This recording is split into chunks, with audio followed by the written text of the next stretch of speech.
Доброй ночи. Я извиняюсь, что чуть-чуть опоздала, просто мне нужно было срочно снять с этим сайтом «Чертог Ворона». Я немножко так вышла из себя сегодня, потому что я смотрю, что-то молодые люди не хотят понять. Всех приветствую. Надеюсь, что все здесь. Собираемся. Итак, здравствуй, Яна. Дело в том, что еще раз напомню, что я сегодня сняла ролик, даже похвалила молодых людей, сказала, что они молодцы, что они поняли правильно меня, и начали указывать авторство. Но потом, поняв, что не все, здравствуйте, Павел, не все указано, здравствуйте, Дмитрий, и что указано несколько ритуалов, то есть авторство нескольких ритуалов моих, всех приветствую. Я поняла, что я рано сняла.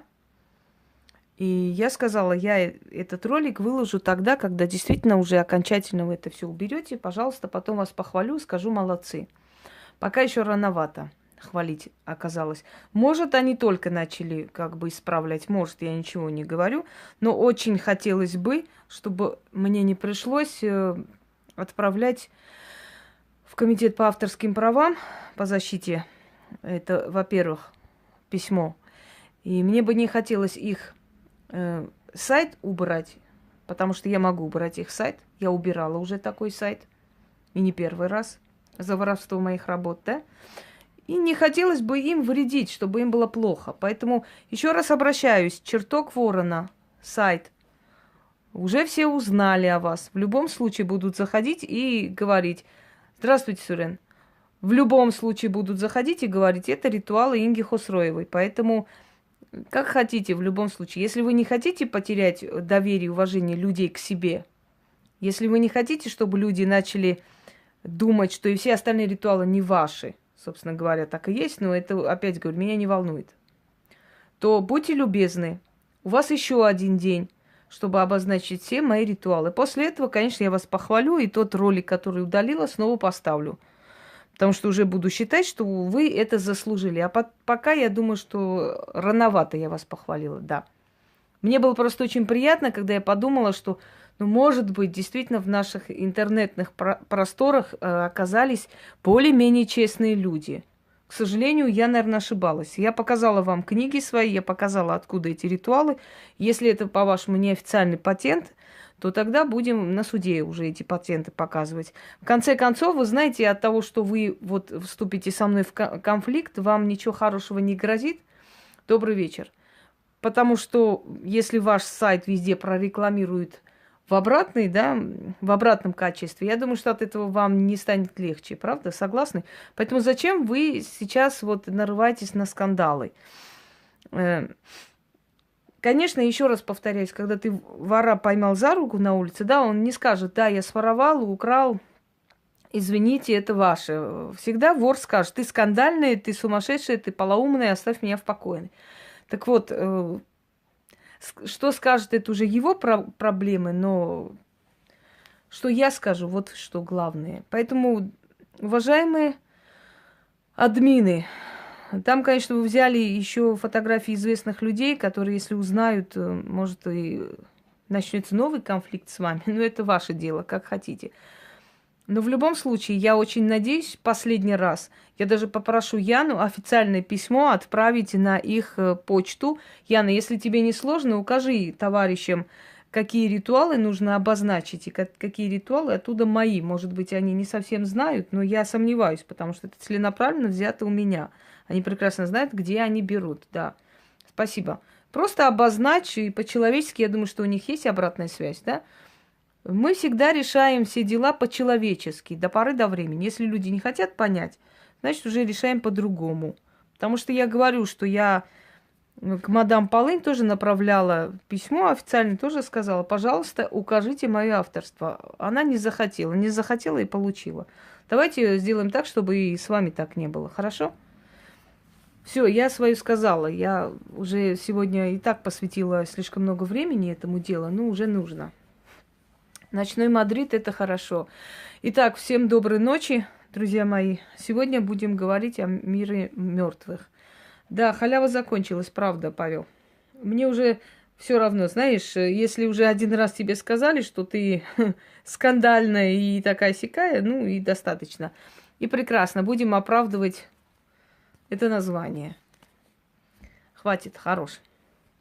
Так, давайте далее пойдем. А я уже собиралась как бы удалить, где я просто указала, что воруются мои ритуалы. Думаю, ну если люди обозначили, ладно, ну, удалю. Но я смотрю, нет, люди, наверное, действительно за дураков всех считают. Или еще не успели. И такой вариант есть. Поэтому убедительно прошу, последний раз. Учтите, что если указание моих авторских работ на ваш сайт будет, ваша посещаемость будет намного высока. Вы согласны, если я, например, людей переотправлю туда, просто скажу, что ритуалы, которые не можете найти, есть на сайте Чертог Ворона. Вот люди взяли, обозначили и сохранили у себя, спасибо им за это. Естественно, вас больше будут уважать и больше будет посетителей вашего сайта. У вас есть выбор, либо нормально по-человечески этот конфликт решить, либо опозориться, больше никак. Действительно, вот, да, реклама, конечно, теряют рекламу, Яна. Еще какую рекламу? Потому что если у них ритуалы самой Хусроевой, то, конечно, их сайт будет посещать еще больше людей, чем указать, вот просто соврать, что это мои ритуалы, мои авторские и так далее, и тем самым просто заслужить имя вора, чем наоборот, правда? Ну вот в чем там проблема? Укажите и, пожалуйста, ставьте эти ритуалы. В чем проблема? Не могу понять. Или хочется блеснуть на моем фоне, не получится. Всем привет из Иерусалима, и я приветствую. Итак, ребята, начнем. Итак, отвлеклись, уже достаточно времени потеряли. Так, значит, мир мертвых.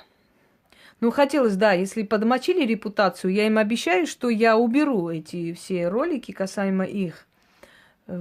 Если белорусская традиция в магии, всякая традиция есть, разные есть традиции.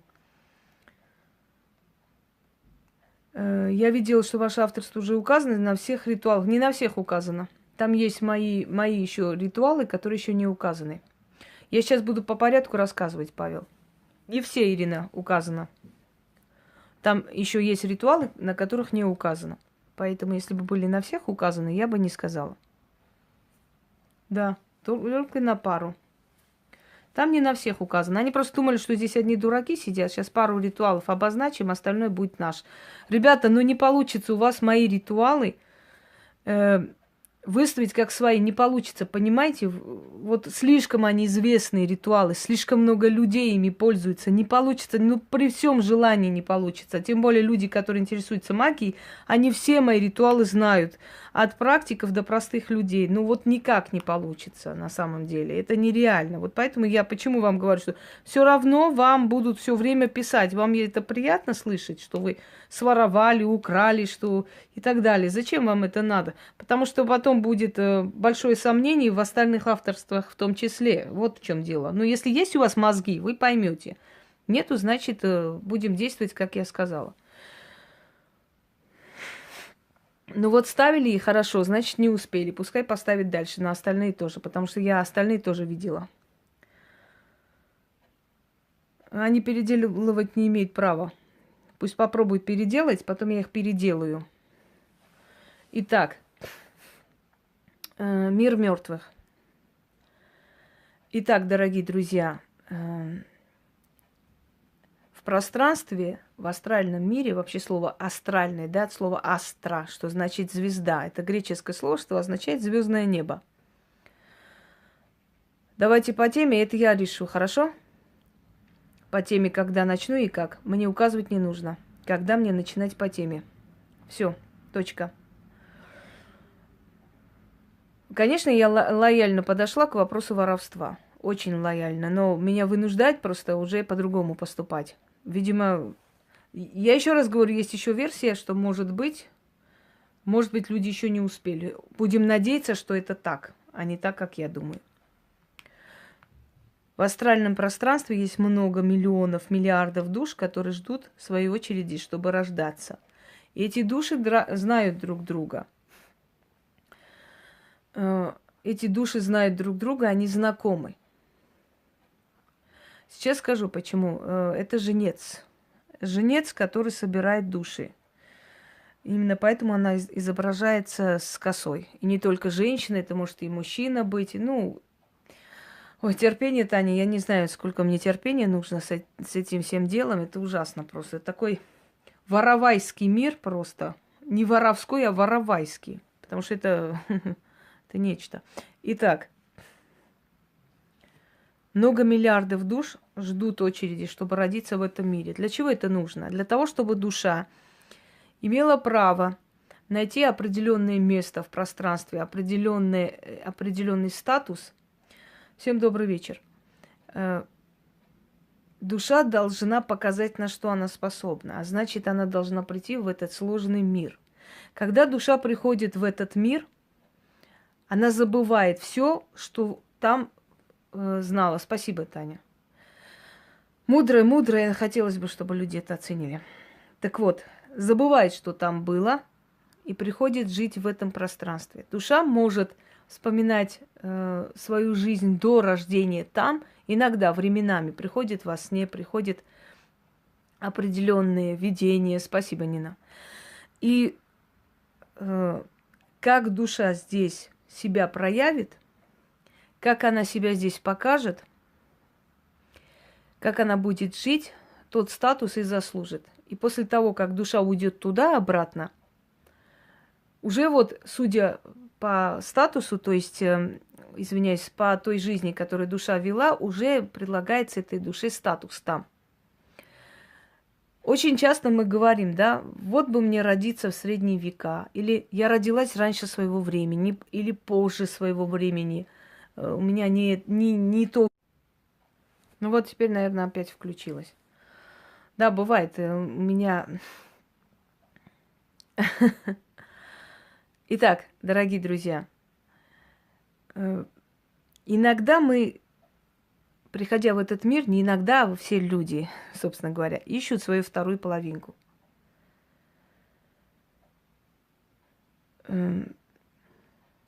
Да, Макарова тут мутит воду. Мы ищем свою вторую половинку, но так получается, что влюбленные души, которые там находятся, очень редко получают разрешение и позволение вместе прийти в этот мир. То есть основное количество людей в этом мире не могут найти свою вторую половинку. Хотя они его знают, как бы, да, они мечтают об этой половинке, они видят во сне. Но либо человек, который ваша половинка, уже был рожден и умер, скажем, намного раньше, и поэтому вас тянет в древние века. Вы же знаете, что ваш любимый когда-то жил там, понимаете, в те века. И вы позже родились, либо он еще не родился и не пришел. То есть вы не встретились с ним. Но бывают моменты, когда вы говорите, словно я тебя знаю 100 лет. Есть такая роковая любовь, когда люди друг без друга не могут, и забыть не могут, и заменить друг друга никем не могут, да? Это роковая любовь. Это говорит о том, что эти души, эти люди любили друг друга еще до рождения здесь. Они знали друг друга там, понимаете? Поэтому бывает роковая дружба, истинная дружба, когда люди до конца жизни вместе, и они говорят, мы друг друга знаем до мелочей. Родственная душа, да, вот так и есть. Значит, у людей была какая-то определенная привилегия там еще тогда, когда они были душами, сущностями. Вот те сущности, те духи, которых мы боимся-то, фотографируемся и говорим, что мы видим эти духи, там на фотографии выявляются. Вот когда-то мы с вами были сущности, дорогие люди. Так вот, когда мы видим человека и понимаем, что это наш человек, вот полностью наш, и мы с ним проживаем всю жизнь, значит, эта душа нас любила еще там, и мы эту душу любили еще там. На самом деле есть настоящая любовь, и без того, чтобы мы знали эту душу там, может быть, мы и не знали, здесь мы полюбили, но это не та роковая любовь, понимаете? Эту любовь можно заменить. Если человек уйдет, можно жить без него. Если человек умрет, можно пережить эту боль. А есть роковая любовь, когда люди не могут пережить просто потерю друг друга, и они настолько близки, настолько родственные души, что между ними нету ни тайны, ничего. Они просто сливаются воедино, они единые целые. У них между ними нет стены никакой. Это родственные души, это души, которые там знали друг друга, и здесь еще раз встретились. Значит, означает, что эти души там уже любили друг друга. И за какую-то привилегию, за какие-то заслуги, да, им позволили родиться здесь. А не у каждого это получается. Так что, если у вас в жизни получилось встретить настоящего друга или любимого человека, и жить с ним, и быть счастливыми, знайте, что вам повезло. Значит, ваша душа там какие-то заслуги имеет. Следующий момент. Когда мы говорим, что вот дежавю, да, как объяснить дежавю? Люди говорят: здравствуйте, Виктор.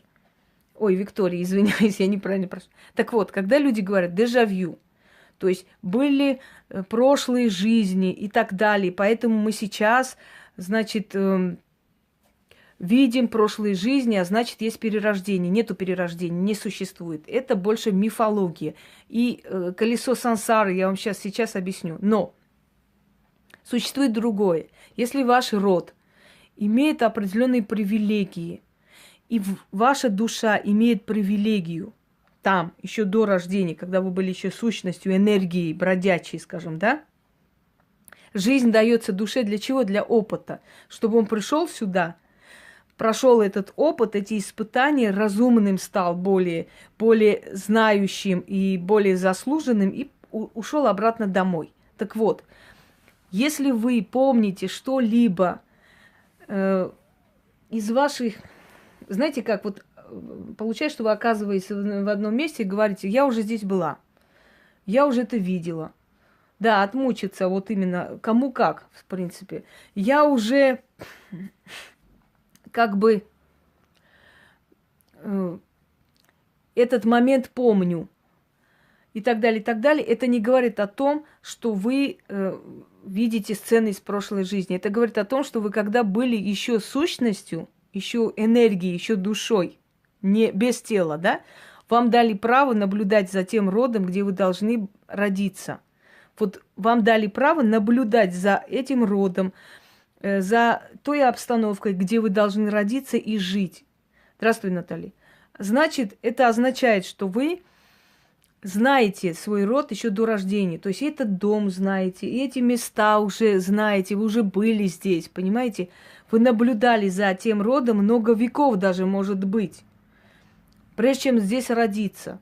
И когда вы родились, вы не помните, где вы это видели. Если бы у души память сохранялась при рождении, он бы помнил, но он не помнит, где он был. Такой момент описывается в Библии, когда там сказано, что Сын человеческий. Вот как ни странно, в Библии не сказано Сын Божий, сказано Сын человеческий, правда? Про Христа. Когда Сын человеческий принял крещение, а значит посвящение в свою религию, то открываются небеса, и он вспомнил, что он до рождения был первородным ангелом. Значит, до того момента, как человек рождается, у него это все не то, что стирается, закрывается на время. Он не помнит свою прошлую, вот там, прошлую жизнь там, на небе, в астральных пространствах.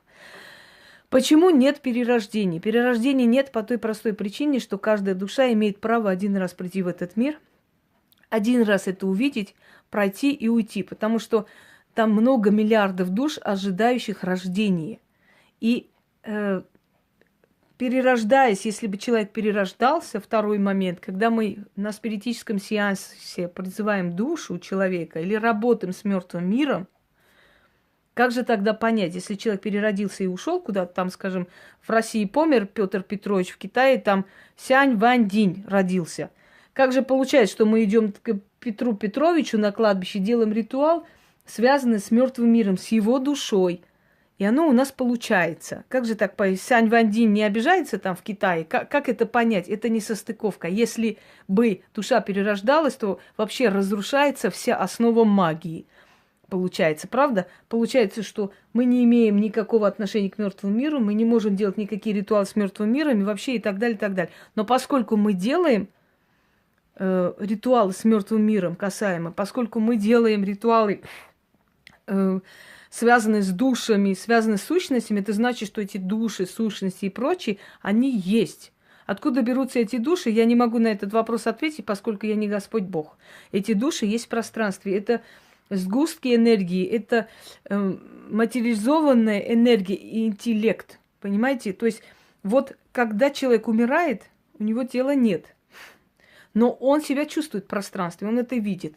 И об этом говорили не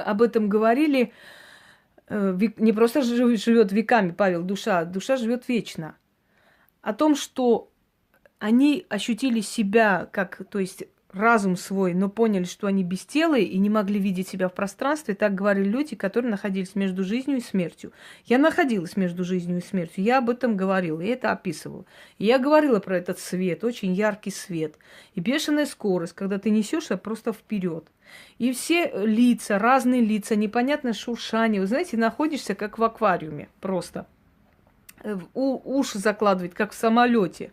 Вот это ощущение какого-то непонятное нечто, что-то, да, и много людей, разных наций, разного типа, разного этноса, разного времени, огромная толпа людей. Но это показывается, понимаете, несколько секунд. Ты перемещаешься то сюда, то туда. То есть это не сказать, что вот прям тебе показывают какие-то картинки. Видишь свое детство и так далее. У каждого по-разному, но есть общие вещи, которые просто у всех происходят. Добрый вечер, Елена. И потом, далее есть такой момент, река. Река вечности, река забвения, река смерти. Вот про эту реку многие говорят. Многие видели себя на берегу этой черной реки. Иногда она серебристая, отливается просто. Серебристая она, когда человек выходит из комы, то есть из этого состояния, с меньшими потерями. Если она черная, то у человека после этого обязательно будет инвалидность, что-то еще. То есть она уже приближается к человеку, да, он более приближен к смерти, поскольку его тело более уже в таком неполноценном состоянии просыпается из комы. Так вот, люди, которые видели эту реку, говорили, что их туда не переправляли, что им было очень спокойно. Они пытались туда переправиться, но если помните, да, в греческой мифологии, да и не только в греческой, тот самый паромщик Харон, который перевозил мертвых. Вот отсюда традиция, дорогие люди, ложить на глаза мертвого человека 2 пятака. Для чего? Считала, что это расплата Харону. Харону должны отдать 2 пятака за то, что он их перевозит туда, на ту сторону реки. Вот отсюда. Да, что-то в этом роде. Пограничная зона между жизнью и смертью. Здравствуйте, Сергей. Монеты. Пятаки, монеты. Но потом традиция пришла пятаки. Есть такой ритуал усилить ясновидение, но это с глаз мертвого пятаки нужно ложить на глаза. Есть у меня такой ритуал, можете видеть. Но не все это рискуют делать, и не все делают. У меня есть такие пятаки дома. Но вам показывать не буду, и нельзя. Но хотя в ритуале я это применила и показала, как это происходит. Просто все хотят колдовать, не все представляют, насколько это непростая вещь. Точно так же, как работать с патологоанатомом. Да? Все говорят, что ну, это вроде обычная работа, на самом деле совсем не так, и не каждый на это решится. Активные, неактивные могилы как понять? Во-первых, практику незачем как бы это объяснять, потому что практик это знает. Написать книгу, есть у меня в книге, это все разъясняется, Таня. И не в одной только книге разъясняется. Конечно, я и дальше буду писать книги и объяснять. Так вот, пассивная могила отталкивает, она не хочет. Кармические долги и прочее, значит, карма – это карающая матерь. Это та же самая Фемида или вселенская справедливость. Кармических долгов, как таковых наших, не существует. Мы никому ничего не должны, мы приходим один раз в эту жизнь. У нас не было прошлой жизни, поэтому мы никому ничего не должны. А вот то, что наши предки сотворили, мы за это можем отвечать. Мы в ответе за них. Как ни странно, и как бы скорбно это не звучало. Хотя мы можем сказать, причем здесь мы, они натворили, а зачем мы будем платить? Это никто нас, как бы, у нас этого не спрашивает. Мы в ответе за своих предков, и мы должны думать о своих будущих поколениях, когда мы живем определенной жизнью, чтобы наши дети и дети наших детей не расплачивались за сделанные нами преступления. Я не люблю слово грех, греха не существует. Есть преступление, есть определенные законы Вселенной, которые, переступая, человек совершает преступление, нарушает закон Вселенной, а значит, будет наказан. Да. Классные ребята, патологоанатомы, никто ничего не говорит. Это такая же профессия, и очень даже нужная. Почему душа выбирает определенный род или семью? Начнем с того, что, еще раз говорю, душа... Аня Пашковская, зачем вы сюда вообще приходите, мадам? Вы же пишете в форумах грязь и гадость про меня. Зачем вы тащитесь сюда? Идите вон отсюда. Убери, пожалуйста, Яна, вот это существо отсюда. Наверное, из-за тары заблудилась, поэтому так внезапно появилась. Пошла вон. Не люблю подобных тварей. Вот и правильно, все. Больше не будет лезть сюда. Если человек пишет там гадости, какого черта он сюда приходит? Какого хрена? Кто он такой вообще? Чтобы отнимать мое время на свое вот это баранье блеканье. Итак, Полым придет, а Полым, мне кажется, сидит и смотрит. Пусть смотрит, я не против. Я же сказала, что я не против ни одного человека как таковой, как личности. Я против неправильных работ и того, чтобы у меня не воровали. А все остальное это люди. Это такие же люди. У меня нет к ним плохого отношения именно к людям. Это не тролль, это тварь. Потому что по-другому таких людей я не называю. Люди, которые сидят, пишут там гадости и приходят здесь задавать вопросы, как двуличные мрази. Все, давайте, удачи вам. Далее. Что касаемо вот кармических долгов, кармические долги – это долги, связанные с нашими предками. Если наши предки сделали не то мы за это расплачиваемся. Если наши предки были, наоборот, достойные люди и внесли свой вклад, и спасли души, помогли, воспитывали сирот. Лично у меня в семье воспитывали сирот. И мой дед их подбирал, воспитывал, выдавал замуж, женил, дом строил им и так далее.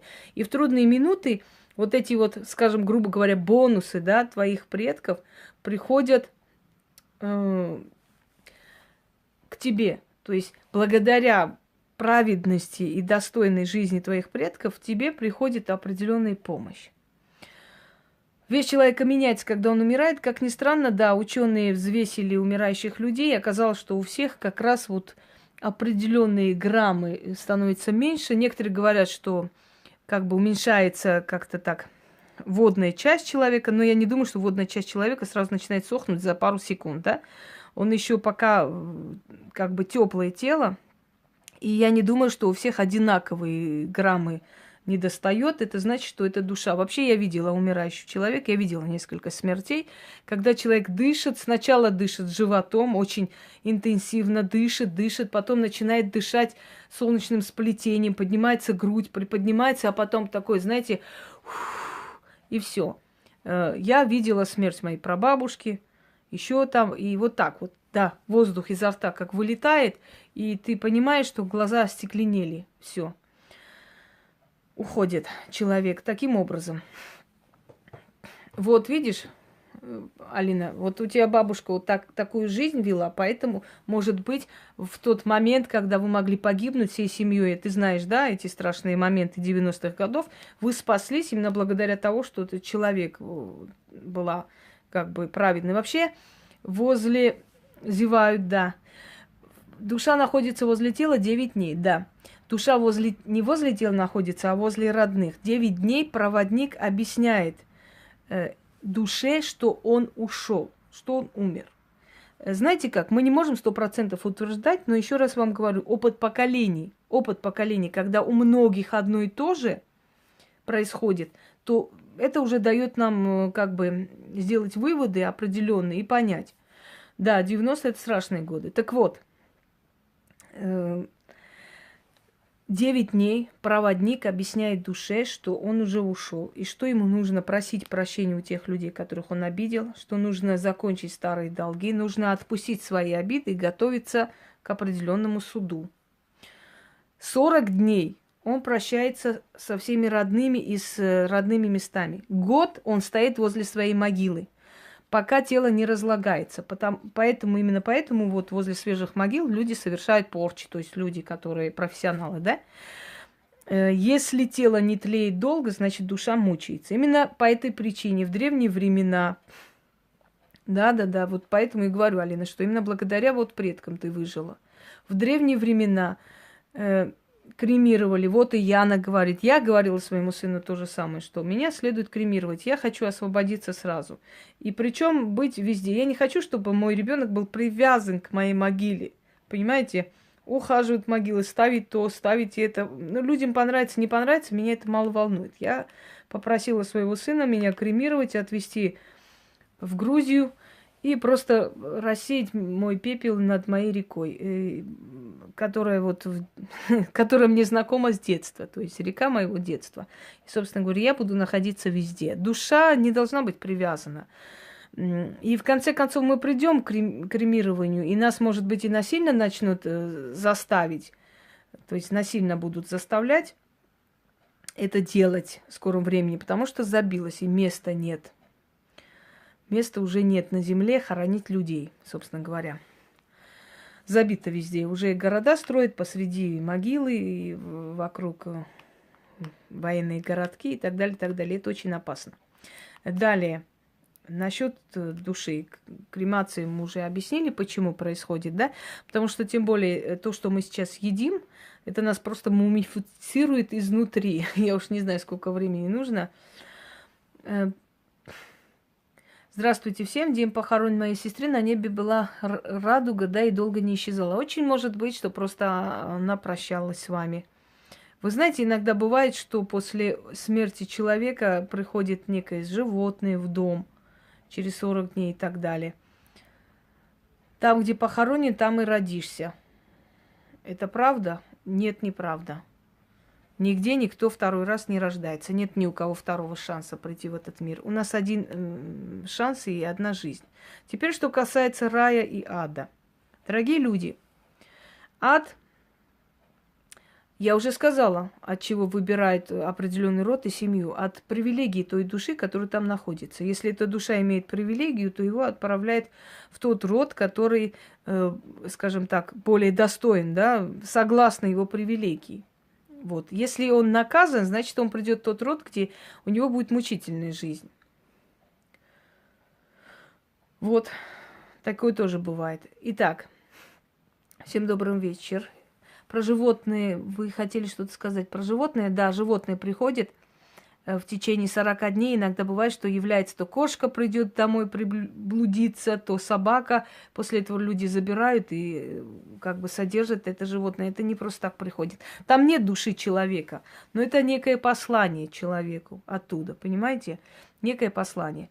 Это животное не просто так приходит в вашу жизнь, если у вас недавно умер близкий человек. Далее. Что? Но мучились против... Должно мы искупаем наш... Нет, мы искупаем нашу вину, не вину рода. Летучая пролетела, потом бабушки черные летели, потом мама умерла. Очень часто бывает, что сущности приходят в виде определенных летучих мышей, животных и так далее. Жалко людей. Ну, знаете, Ярослав, я бы, например, мечтала жить рядом с кладбищем. Можете меня ненормально считать, но 2 метра до кладбища – это просто мечта ведьмы. Прямо 2 метра до кладбища идти колдовать. Мне лично ничего не будет, но будет тем людям, которые будут гостить у меня. Вот им я, конечно, не завидую. Вот в чем дело. Но еще сущности всякие полно. За много километров вокруг кладбища полно этих сущностей, поэтому люди там должны быть очень осторожны. У нас, наоборот, кот уходит, животные иногда после смерти людей. Вообще кот радуется, когда умирает хозяин, я вам скажу. А собака может уйти следом от тоски. Почему мертвые приходят во сне к чужому человеку, чтобы передать и так далее? Значит, вы чем-то неправильно себя ведете, и вы не оправдываете себя каким-то образом, и запрещают прийти к вам. Им приходится прийти к вашим близким людям, через них вас предупреждать. Понимаете? Значит, вам доступ закрыли. Мне через 40 дней и дедушка, бабушка являлись во сне улыбающие. Правильно делали, потому что кот радуется, потому что освобождается от хозяина. А собака, она считает своего хозяина смыслом жизни. Понимаете, кот – это такое животное, которое не признает хозяев. Кот сам по себе. А собака считает нас смыслом жизни. То есть собака считает, что принадлежит нам. А кот считает, что мы ему принадлежим. Поэтому коты, они такие, они радуются смерти хозяев. Вообще держать черных котов дома простым людям не рекомендуется. Может постоянно приближать смерти чьи-то. Это я вам говорю из личного опыта. Часто такое бывает. Поэтому черные коты обладают определенной энергетикой. Лучше, если их держит человек непростой. Итак, серый вообще-то к богатству. Если серый кот к вам пришел, к богатству, и рыжий тоже. Рыжие коты очень умные. Если приходит бабушка, происходит что-то плохое, может быть, если вы уже испробовали эту примету, что каждый раз с ее приходом что-то плохое, значит, она приходит предупреждать. А у меня кот заболел 2 раза. Ну, бывает, болеют коты. Причем здесь это... Я говорю еще раз, есть люди, которым они подходят, черные коты, но есть основное количество людей, лучше обходить их. Иногда скучаешь по тем, кто ушел. Значит, по нам не скучают. Да нет, знаете как, после того, как человек уходит, он уже не принадлежит этому миру. У него совсем другие интересы. Он абсолютно по-другому воспринимает мир. Это уже не тот человек, который был. Понимаете, с нами рядом. Это уже совсем другой человек. Это уже душа. И там есть определенные законы, которые нарушать он не может, не вправе и нельзя. И уже человек, который ушел, если мы делаем какие-то манипуляции его душой, не имея на то права, очень может быть нас забрать. Не важно, что он родной нам человек. Он уже ушел, он уже принадлежит тому миру, он уже подчиняется тем законам. А что касается всего остального, здравствуйте, Лариса, то человек ушедший, ему как раз повезло, потому что наше тело – это как клетка. Мы в этой клетке обитаем, мы обязаны кормить эту клетку, мы обязаны работать, чтобы не голодать, мы обязаны работать, чтобы иметь дом, крышу над головой, иначе мы где-нибудь замерзнем, понимаете, и так далее. А когда человек освобождается от тела, все, он уже ничего не обязан, ему ничего не нужно. Что значит, если человек умер в свой день рождения? Вы знаете, ровным счетом особо ничего не обозначает. Это может быть просто совпадение. Не всегда это какая-то определенная примета. Ну вот, видите, вы сами ответили. Да, рабы без цепей. Мы подчиняемся законам мира, мы подчиняемся законам физиологии. Если мы болеем, обязаны лечить себя, иначе будем страдать от боли и так далее. А если нету тела, да, он свободен от всего. Так что особо горевать по ушедшим тоже не следует. Мы их держим здесь. Что происходит с душой после смерти? Хороший вопрос. Человек умирает. 9 дней стражник показывает ему, что он ушел с этого мира и не принадлежит этому миру. 40 дней он прощается с родными и близкими, просит прощения. Похоронная традиция. Нельзя пить на похоронах, потому что там приходят уже сущности. И если человек лишен защиты, а пьяный человек лишается защиты, у него уходит стражник, это еще давно говорили, и его никто не защищает, то очень может быть, что после похорон он будет страдать одержимостью. Нельзя слишком подходить к яме, кидая туда землю, когда хоронят человека. Раньше чертили определенную черту. За эту черту переходить было нельзя, потому что бывали случаи, когда человек кинул землю, отошел, и взяли его след оттуда землю и кинули вниз. Значит, его похоронили вместе с ним практически. Нельзя продавать подвенечное платье. Часто подвенечное платье покупают те, у которых молодые дочери, там, соседки умерли и так далее. Они в подвенечных платьях хоронят молодых девушек. И вы не знаете ваше подвенечное платье, где лежит и гниет вместе с мертвым телом. А на этом подвенечном платье ваш запах, значит, ваш пот остался, да, ваши волосы могут остаться и так далее, и так далее. И это очень плохо. Многие молодые женщины сами не понимают, почему начали болеть, когда продали подвенечное платье. Если вы купили это платье, а не взяли на прокат, то это нехорошо. Если вы покупаете одежду в секонд-хенде, во-первых, вы приучаете свою энергию к бедности. Лучше накопить, купить одну хорошую вещь. Эта хорошая вещь притянет остальную хорошую вещь и хорошие предметы в вашу жизнь, чем пойти на этот шаг, купить дешевую вещь в секонд-хенде. Потому что в секонд-хенде очень часто продают и от мертвых снятые товарищи, снятые в крематориях.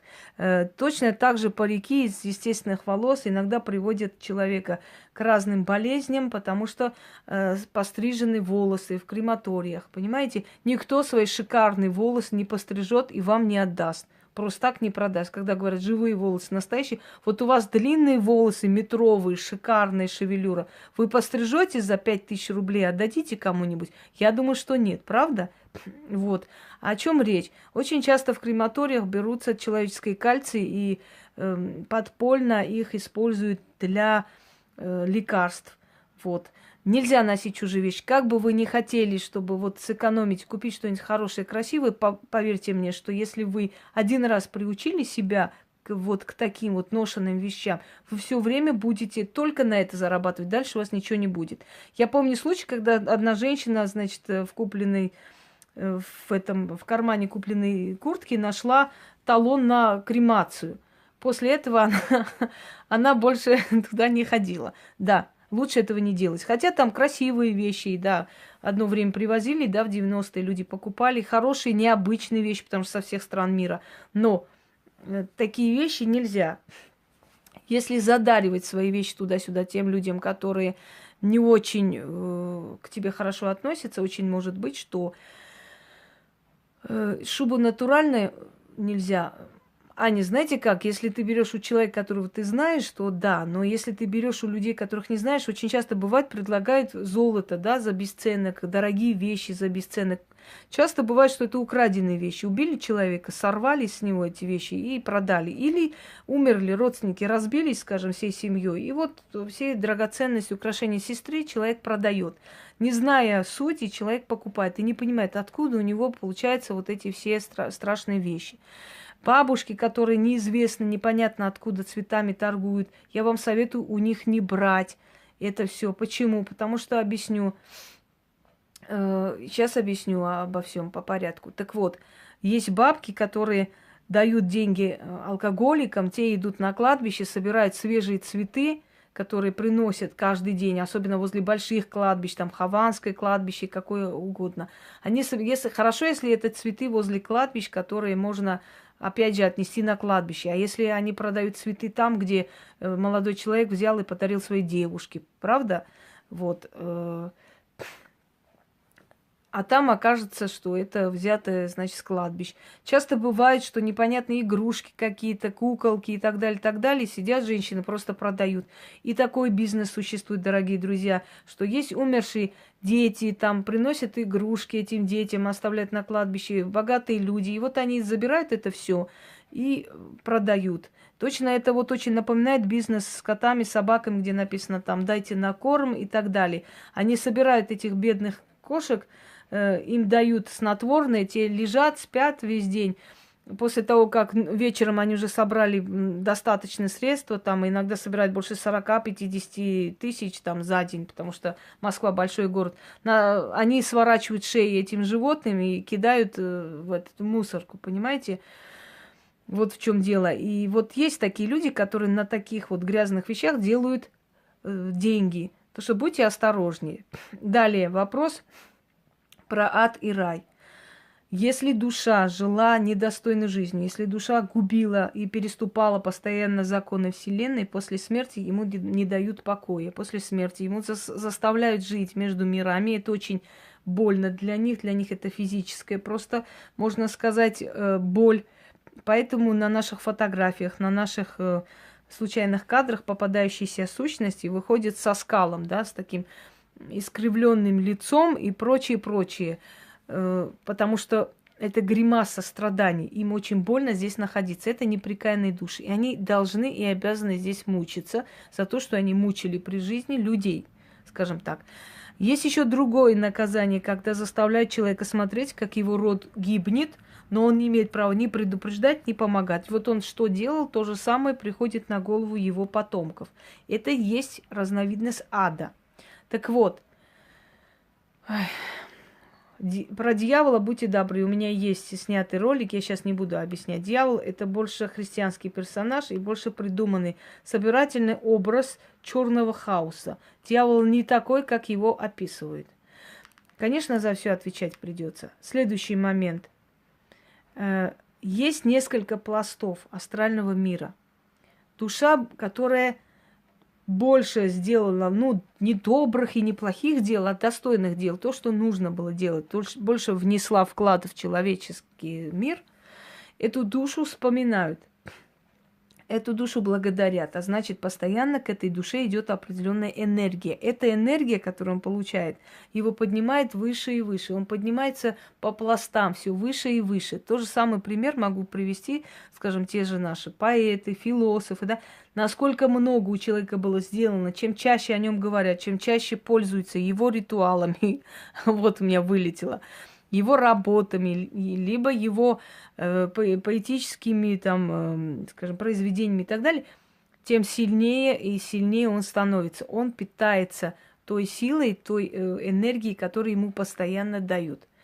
Значит, поднимается по пластам в высшую сферу, да, в самую высшую сферу. И он уже привилегированный, это уже привилегированная душа. Поэтому люди, которые сидят, балуются и вызывают то душу Пушкина, то Гоголя, не надеюсь, что действительно Пушкин или Гоголь приходят, весьма глупы, потому что приходят сущности нижнего астрала, их легче всего призвать. И потом их очень сильно наказывают, потому что для того, чтобы призвать такие сильные души, это нужно обладать огромной силой. А подростки или люди неопытные такой силой не владеют. И тем более не владеют силой, чтобы их обратно отправить. Как-нибудь может устроить спиритический сеанс с вашим присутствием. И это возможно. Да, это хорошая идея. То есть вы будете задавать вопросы в прямом эфире, я просто буду спрашивать и говорить вам ответы. Можно это сделать. Можно, но есть определенные дни. Не всегда души, скажем так, активны. Можно это сделать. Попробовать. Не обещаю в скором времени, но, может быть, попробую в ближайшем будущем. Далее. Но название само, вот именно адский огонь, да? Гиена огненного, и прочее, значит, откуда это пришло, дорогие друзья? В Израиле была огромная свалка. И в эту свалку выкидывали не только мусор, но и тела преступников. Считалось, что люди, которые убили, ограбили, издевались, там, насиловали и так далее, не имеют права иметь могилу. И поэтому они должны выкинуты быть как мусор в эту огромную свалку мусора.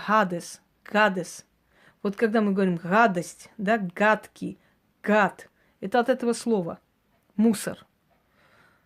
Так вот, и вот этот мусор раз в году сжигали для того, чтобы очищать эту территорию. Естественно, вместе с этим мусором сжигали и все эти тела преступников, да? Да, сделаем, Елена, сделаем, обещаю. Сжигали тела преступников. И что получалось? Вот то, что оно горело, называлось гиена, то есть огромный огонь. И вот проклятие было в Израиле, в Древнем Израиле, слово гиена огненная, чтобы ты сгорел в гиене огненном или чтобы ты в огне сгорел. То есть, чтобы от тебя даже памяти и могилы не осталось. Понимаете меня? В чем дело? Вот отсюда и название, чтобы ты сгорел, то есть, чтобы ты не имел даже могилы. В аду находился. Так что адский огонь, это идет из Древнего Израиля. Вот сжечь мусор. Покажите мне любой текст, любое слово в Библии, где сказано, что людей там жарят, варят, что люди там тысячелетиями варятся. Все, что дальше дополняет христианство и святые книги, это все уже новые писания святых отцов. Это уже, скажем так, где-то их фантазия, где-то их мировоззрение, где-то их мнение, но нету в Библии. Да, но религия, наверное, должна основываться на священной книге, а не более где-либо. Далее. Да, я сделаю такой сеанс, пожалуйста, без проблем. Ничего не стоит. Вопрос задаете, я спрашиваю, после чего, конечно, Гоголя Пушкина вызывать не буду, это было бы смешно, естественно. Да, прямые эфиры мне просто понравились тем, что я могу здесь полностью развернуто ответить и как бы сразу узнать все вопросы людей и больше внизу под роликом не отвечать. Так, следующий момент. Я думаю, что про ад и рай я вам объяснила, да? Зеркало принесла домой. Что мне теперь? Ну, не надо зеркала подбирать. Вообще-то на зеркало перекидывают, скажем, болезнь лица, болезнь глаз, Понимаете, туда смотрят, говорят и потом оставляют на улице. Ну, отнесите, если ничего плохого не случится, значит, это просто совпадение. Вообще нельзя подбирать ничего, тем более зеркала. Зачем оно нужно? Итак, следующий момент. Что происходит с душой самоубийцы? Отвечаю. Душа самоубийцы виснет между мирами. Но есть определенный ритуал. Можно пойти к человеку, который имеет способность, который может помочь этому человеку. И этот человек может ритуалом определенным освободить душу и попросить за него прощения и помощь. Но этому человеку нужно отнести все, что он скажет. Это связано с золотыми вещами, серебряными вещами и прочее, прочее. И этот ритуал проводится. Правда, что усопшая душа на 40 дней идет на поклонение к Богу. Он идет не на поклонение к Богу, он вообще идет и ждет своей участи возле своей могилы. Он привязан к могиле целый год. Что от умершей ведьмы не отвязаться? Конечно, не отвязаться. Умершая ведьма намного страшнее, чем живая, учтите. Потому что умершая ведьма уже не имеет тела, для нее никаких преград и опасностей вообще не существует. Есть суд Божий, есть суд богов. Суд богов. Кого пугаю? Говори мне, Яна, кто тебя пугает? Сколько времени надо завешенными в доме зеркала после смерти человека? Желательно 9 дней, потом уже можно открыть. Завешивать зеркала для того, чтобы душа не заблудилась в этих зеркалах и не осталась навеки там. Но чтобы не мешать душе уйти в потустороннее пространство. От времени разбивается маленькое зеркало. Что это? Это нехорошо. Если разбивается зеркало, это предупреждение о чьей-то болезни. Мама умерла, с ее телефоном мне звонили. Очень может быть. Ой. Вот и правда. Да, очень может быть, потому что энергетика мертвого мира иногда нам дает посылы оттуда, хотя мы не совсем понимаем. Если вы заметили, у меня экран просто тусклый стал. Вот стоит только статуя, да, сзади что происходит, ничего не видно. Такое ощущение, как жижа какая-то. Потому что спасибо. Благодарю. Так. Какой еще вопрос был, я уже не помню. Спасибо, спасибо. Видимо, чуть-чуть простыла сегодня. Ходила очень долго по делам. Ой. Так. Да, еще не разобрались, где Яна. О самоубийцах я уже сказала. Доброй ночи, Ольга. Рада тебя видеть. Если усопшие приходят во сне, они приходят для того, чтобы предупредить о чем-то. Спасибо, Алена. Благодарю. Приходят усопшие для того, чтобы предупредить нас о чем-то. Кто прибьет? А что случилось, что прибью? Кого я прибивать буду? Говорите, не стесняйтесь.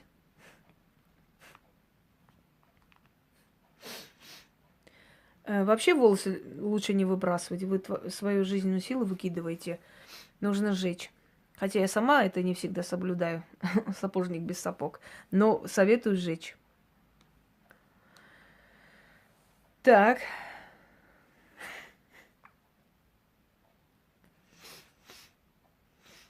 Я уже сказала, почему к некоторым людям ходят умершие. Уже про это мы уже сказали. Далее вопросы. Подружка умерла, ее мама подарила любимое кольцо подружке. Она лежит дома, что с ним делать? И смотря от чего она умерла, если она умерла от болезни, если она мучилась, лучше это кольцо не носить, потому что это все-таки, знаете, ее энергетика. Оставьте, просто пусть лежит некоторое время. Не советую носить, если честно. Как можно поминать, если кладбище очень далеко, а душа-то везде есть? Если в роду юристы были, извините, сейчас не дочитала. Вещи и одежды покойного можно раздать. Ну, знаете, нет, не советую оставлять у себя, хотя некоторые не хотят ни в какую раздавать, потому что близкий человек. Ой, извините. Лучше раздать.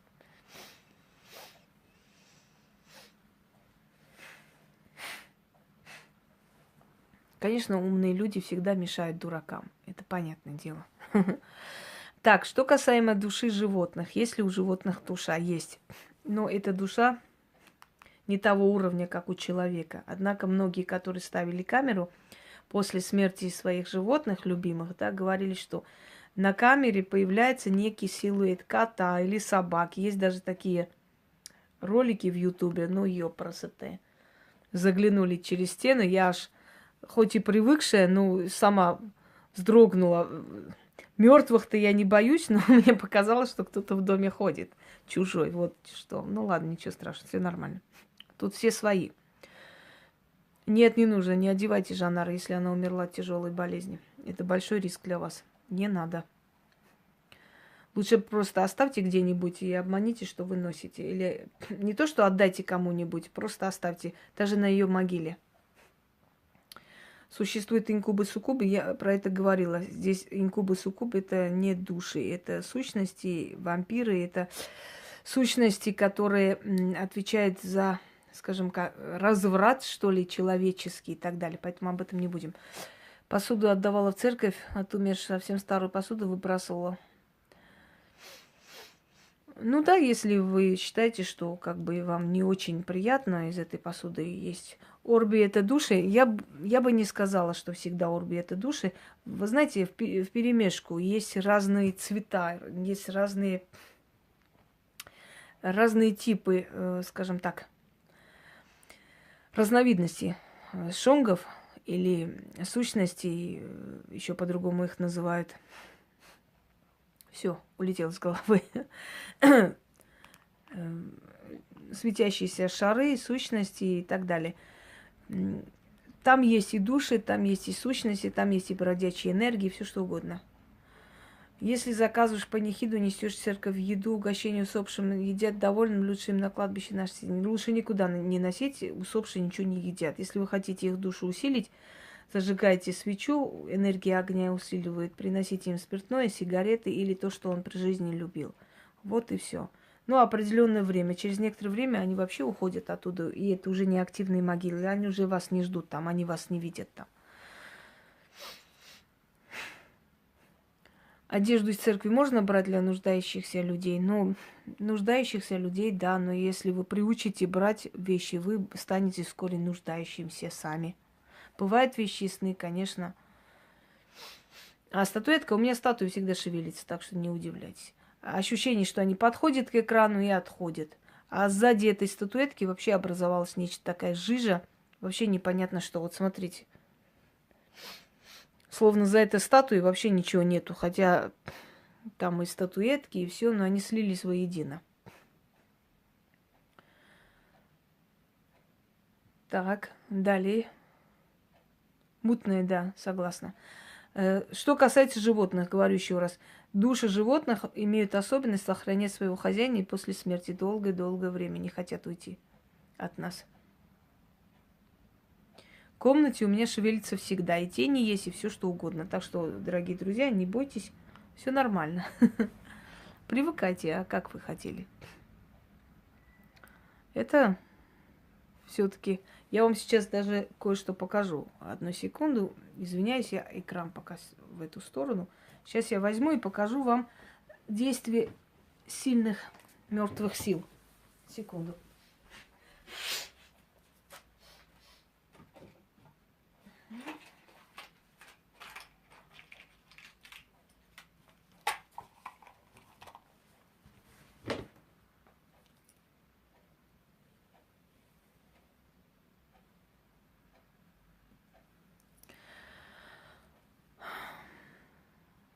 Мертвых кормить не нужно. Нужно просить профессионала, чтобы он убрал его. Сейчас еще более мутный он стал. Да что ж такое? Экран абсолютно помутнел. Неудивительно, когда вы говорите о таких силах, они присутствуют. Поэтому удивляться тут нечему. Сейчас я покажу вам, какая сила присутствует обычно в том месте, где живет ведьма. Да, бесполезно. Я пытаюсь исправить картину, но картина не зависит ни от чего. Просто здесь собирается очень большая энергетика. Плазмоиды, да, вот в чем дело. Да уж, я добрая ведьма, очень не сказала бы. А теперь вот видите мою руку, да? Давайте так сделаем. Я надеюсь, давайте укорочу, чтобы было видно. Как бы вот так. Угу. Ну, тогда и отлично. Теперь смотрим на мою руку. Моя рука пока еще дрожит. Это обычное дрожание руки. Давайте так сделаем. Итак, сейчас я говорю, что делать, да, маятнику. Крутись по кругу. Сильнее. Давайте вот так подержу, потому что это неудобно. Угу. Еще сильнее. Шире круг.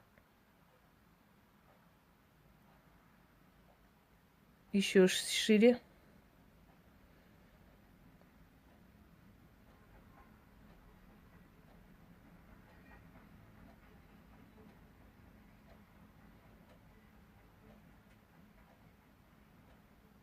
Нет, мне неудобно, мне рука болит. Подождите секунду, я сейчас решу эту проблему. Вот как-то так вот сделаю. Вот так, наверное. Да, вдали. Угу. Шире круг. Еще сильнее. Шире круг. Да что ж такое? Вот. Еще шире. Это называется энергия, которая работает для ведьм. Это не только, конечно, у меня получается, можете и вы, даже здесь находясь, вот точно так же он будет сильно крутиться, потому что здесь находится очень сильная концентрированная энергетика. Еще сильнее. Шире круг.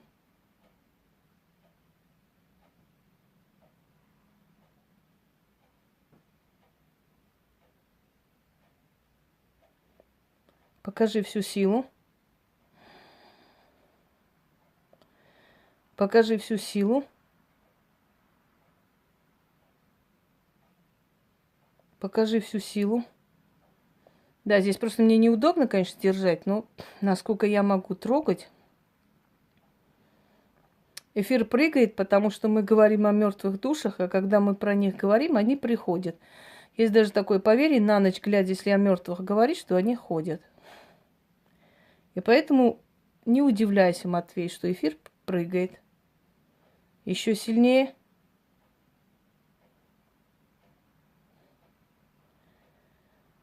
Шире круг.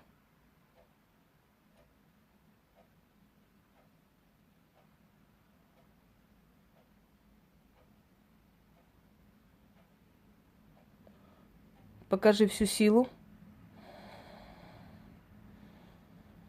А теперь справа налево и слева направо.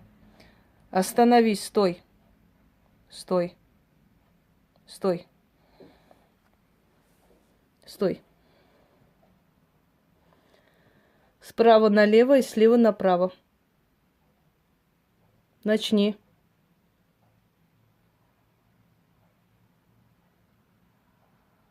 Справа налево и слева направо. По одной линии.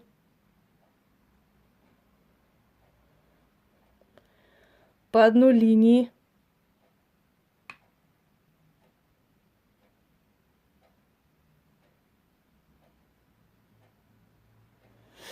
Рука у меня дрожит, конечно, он тяжелый. Но рука стоит, я держу другую руку. Потому что такое ощущение, что там просто человек висит.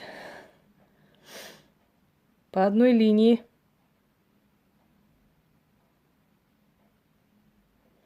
Они все не рискнут, Матвей, ни прямой эфир снять, ни что-то другое. Они тявкать только могут. Пусть они на прямом эфире покажут это. Стой и остановись. Стой и остановись. Стой. Стой. Стой. Стой. Стой. Я сейчас по-другому покажу. Ужас. Рука текла. Он очень тяжелый, просто... Одну секунду. Сейчас.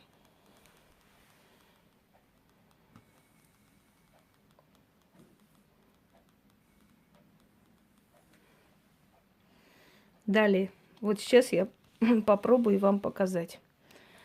Более широким так сделаю сейчас. Пусть молчи. Пусть я там кого-то видит вечно. Так, уважаемые люди, вот сейчас по-другому покажу. Значит, я думаю, моя рука видна всем, да? Подождите, еще больше открою место. Так, молчи пусть, немедленно. Так, моя рука видна, друзья мои? Всем видна? Сейчас, секунду. Молчать пусть. Всем видно, да? Отлично. Начнем. Слева направо. Слева направо. По одной линии. Быстрее.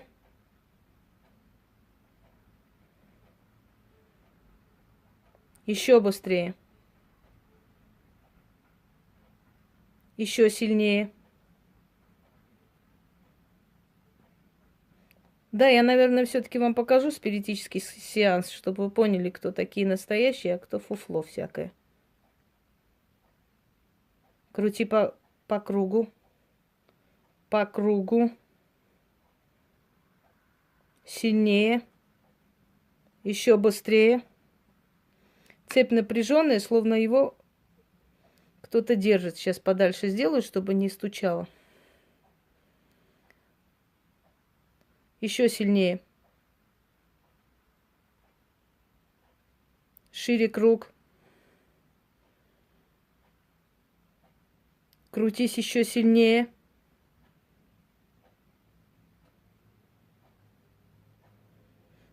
Еще шире.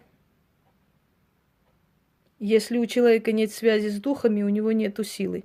Поэтому, если у человека нет ясновидения, если человек не может работать с маятником, если человек не может сделать подобные вещи, у него нету связи с духами, а значит нету силы. Что бы он ни говорил, какой бы он начитанный и отлично все не знал, силы у него нету. Еще сильнее, шире круг, шире круг.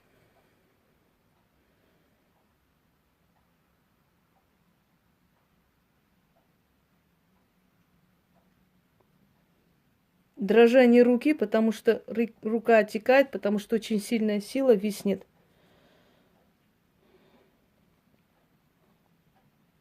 Я стараюсь подержать одну руку, чтобы она меньше дрожала. Но от этого ничего не меняется, не зависит. Стоящая рука, и так видно, что она стоит. Стой и остановись. Стой и остановись. Стой. Стой, замри. Стой.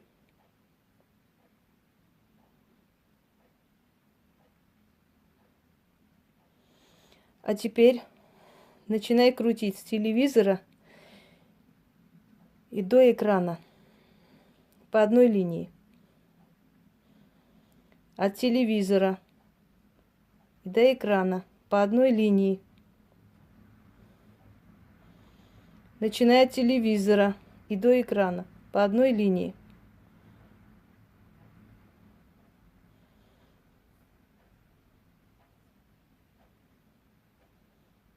Сильнее по одной линии. Делай одну линию к телевизору и до экрана.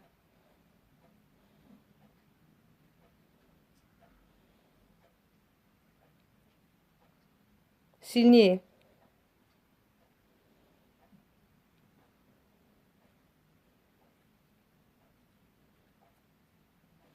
Покажи всю силу. Показывай всю свою силу.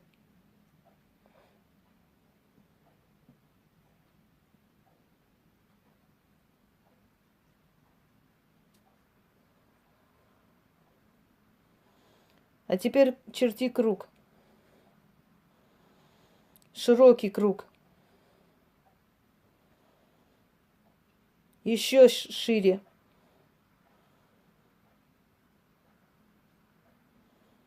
Еще шире. Вы должны бояться, Сергей. Бояться значит уважают. Еще шире. Шире круг.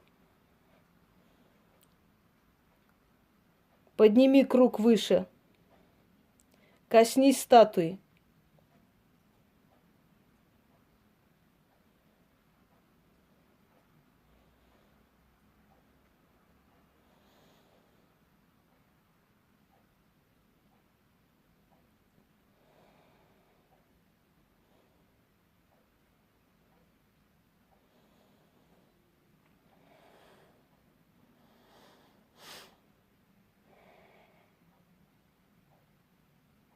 Стой и остановись. Стой, замри. Стой. Остановись. Остановись. Остановись.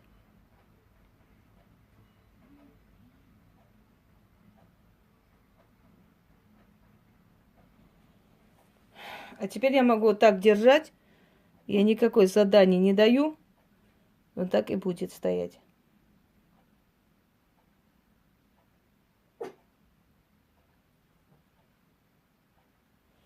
Все достаточно.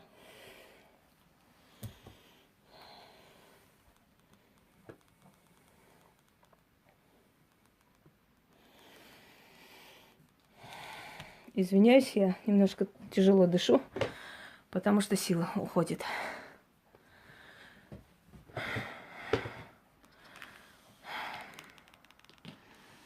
Все нормально. Но спиритический сеанс, я вам обещаю, вы можете задавать самые разнообразные вопросы. Я помню, когда женщина спросила, как звали моего деда, и там написал Павел.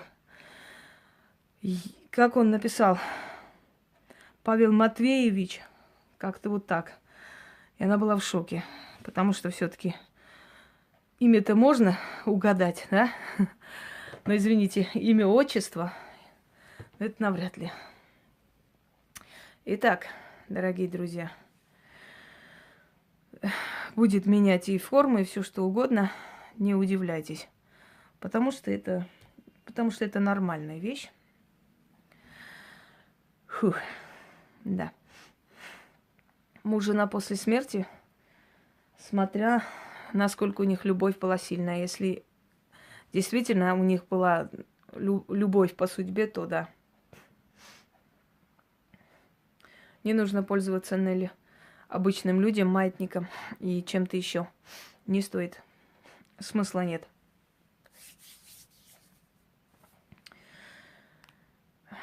Итак, чем объясняется связь с духами, ведьмы или колдуна, уважаемые люди? Если у человека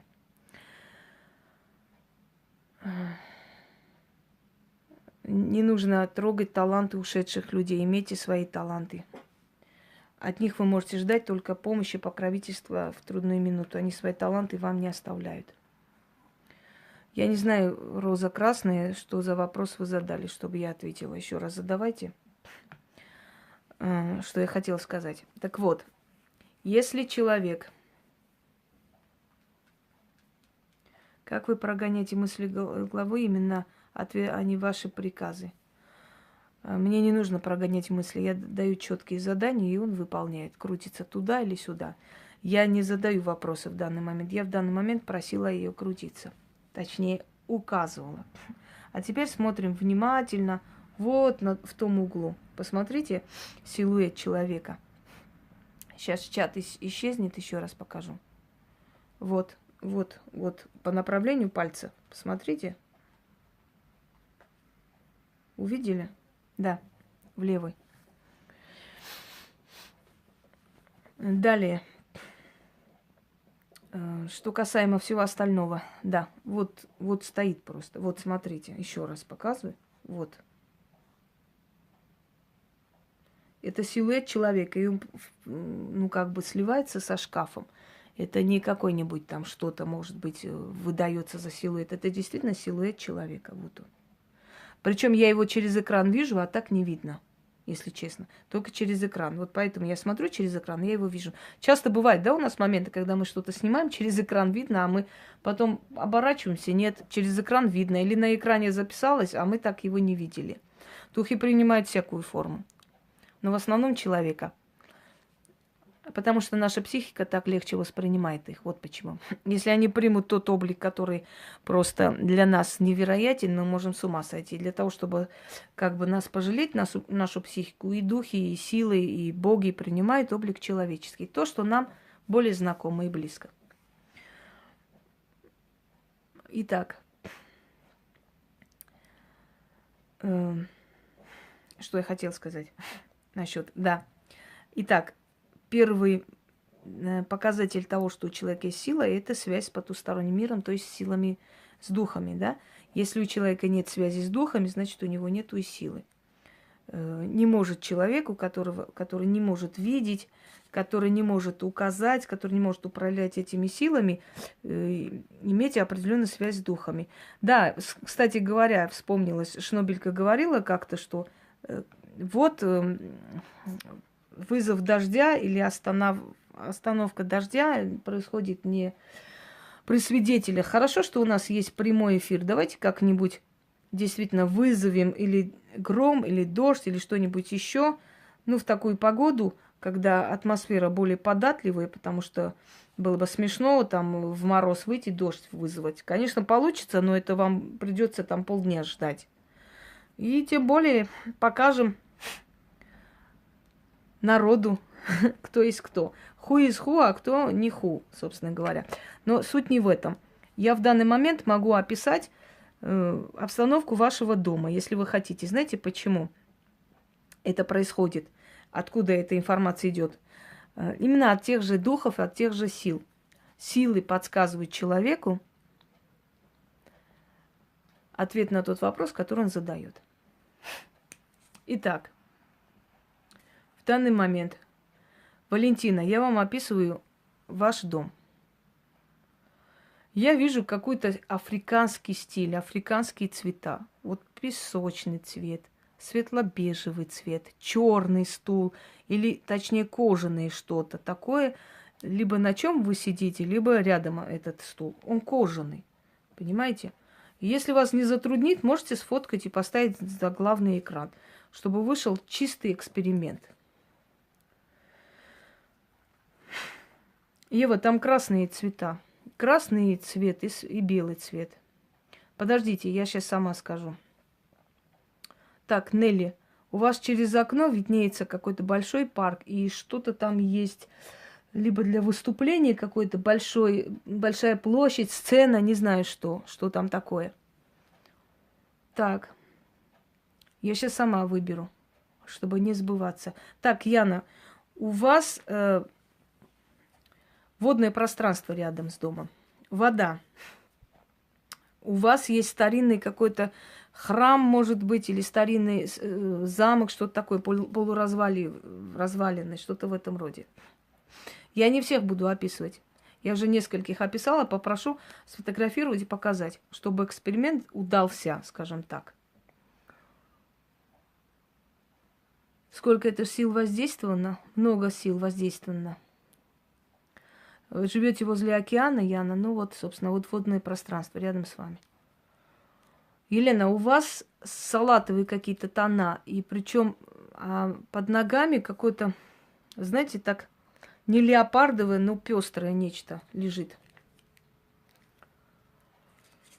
Я уже описала, сейчас подождем, пока остальные скажут, как и что. Потому что я сейчас не могу все это время тратить на это, поскольку тема у нас другая. Как-нибудь открою необычное ясновидение тема и вот скажу. Красный? Ну вот. Красный, как я вам и сказала. Потолок белый, значит. Красный и белый у вас дома. Значит, так и есть? Так и есть. Так. А теперь давайте, пока... Я попросила тех людей, которым описала, да, сфотографировать, поставить или хотя бы сказать, что именно это так и есть. А теперь, если вы не против, перейдем все-таки. Все правильно описали, из окна видно центр города, там большой парк. Ну вот, собственно, да.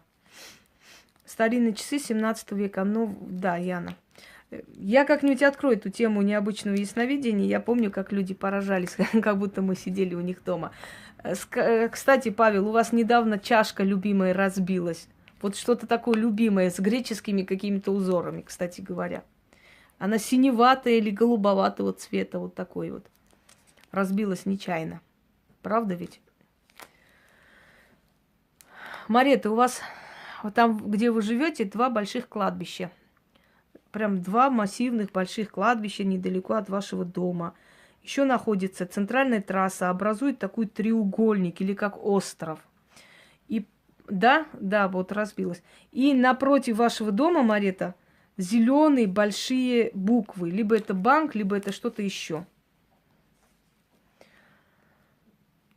Юлия, у вас черный цвет.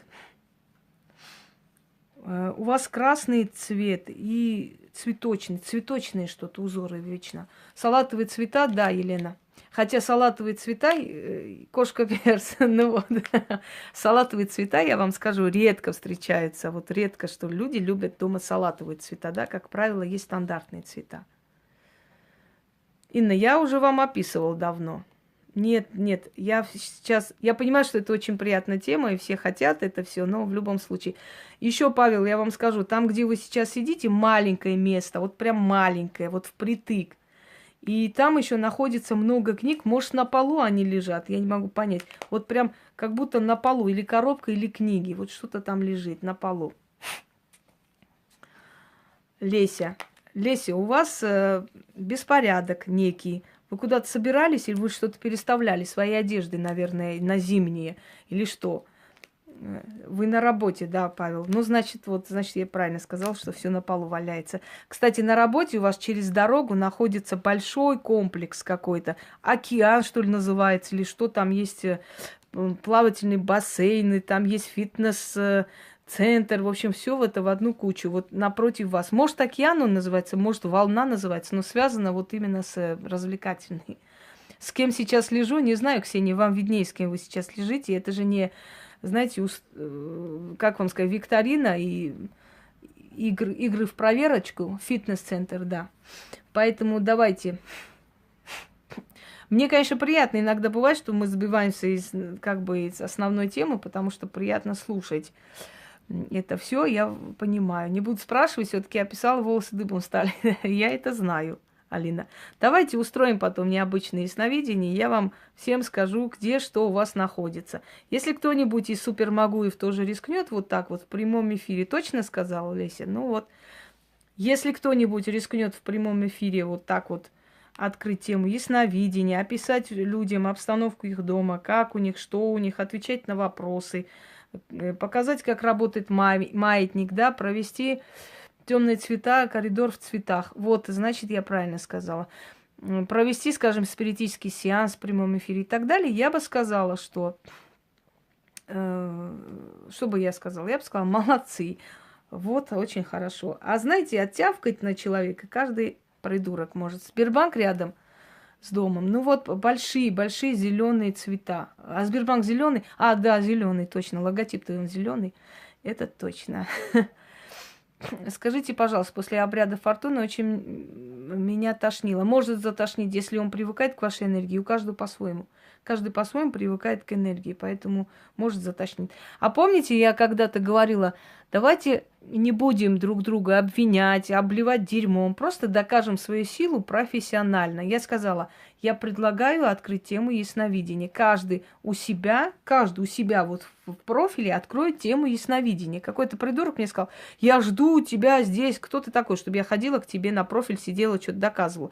А вот самим открывать слабо. Откройте тему ясновидения, ведь у человека, у которого нет ясновидения, нету и силы. Есть у вас ясновидение? Я очень рада, правда? Давайте откроем тему ясновидения, каждый у себя в профиле и покажем, где есть мастерство, собственно говоря. Но вот никто ничего не сделал. Просто единственное, что сказали, дорогие подписчики, сливайте ее каналы, пожалуйста, умоляю, прошу. Вот это был ответ гиен на мои слова, собственно говоря. Тошнит, может, от избытка энергии, но привыкает ваша энергия к этой энергии. Конечно, Яна, когда люди сами бездарность, да, они будут принижать твои достоинства чем угодно. Хаос дома очень плохо, когда убираешься, потом идет нет в голове, идей нет в голове. Ну, вы просто, видимо, на битву вам всем надо. Самир, никакой битвы нету, вот эти глупости больше не пишите. Эти битвы — это аферистические проекты, самые обычные. Нету там никаких людей силы, не было никогда.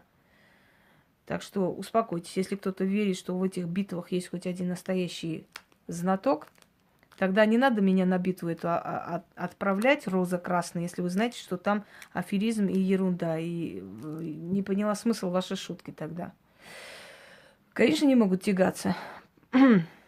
Конечно, там развод. Ну а кто виноват, Павел? А кто их, собственно говоря, возвышает? Ну посмотрите, всех этих великих, которые были в битвах этих, они потом продолжили, а так не может быть, чтобы человек, скажем так, был такой сильный, да, и его до того момента, как он в эфир вышел, нигде не знали, не видели, такого не бывает. Человек силы, он уже с детства необычный, это раз. Во-вторых, чтобы после этого они сразу, как бы сказать, после этой битвы исчезли и стали петь, танцевать и так далее. Такого невозможно. Невозможно, потому что эта сила не дает просто жить. Да? Эта сила, если есть, ее используют. А потом, знаете как, такие люди рождаются 1 на 10-20 миллионов людей. В России людей силы, может, несколько тысяч, если собрать везде.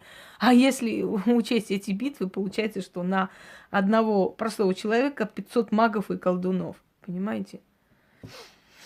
Да-да-да. И ужасно, знаете, неприятно, когда ты открываешь эти сайты, ты видишь вот это примитивное «сниму порчу», «безбрачие». У них всех одинаковые, вот одинаковые слова, одинаковые предложения, одинаковые вот эти все аферистические вот ходы.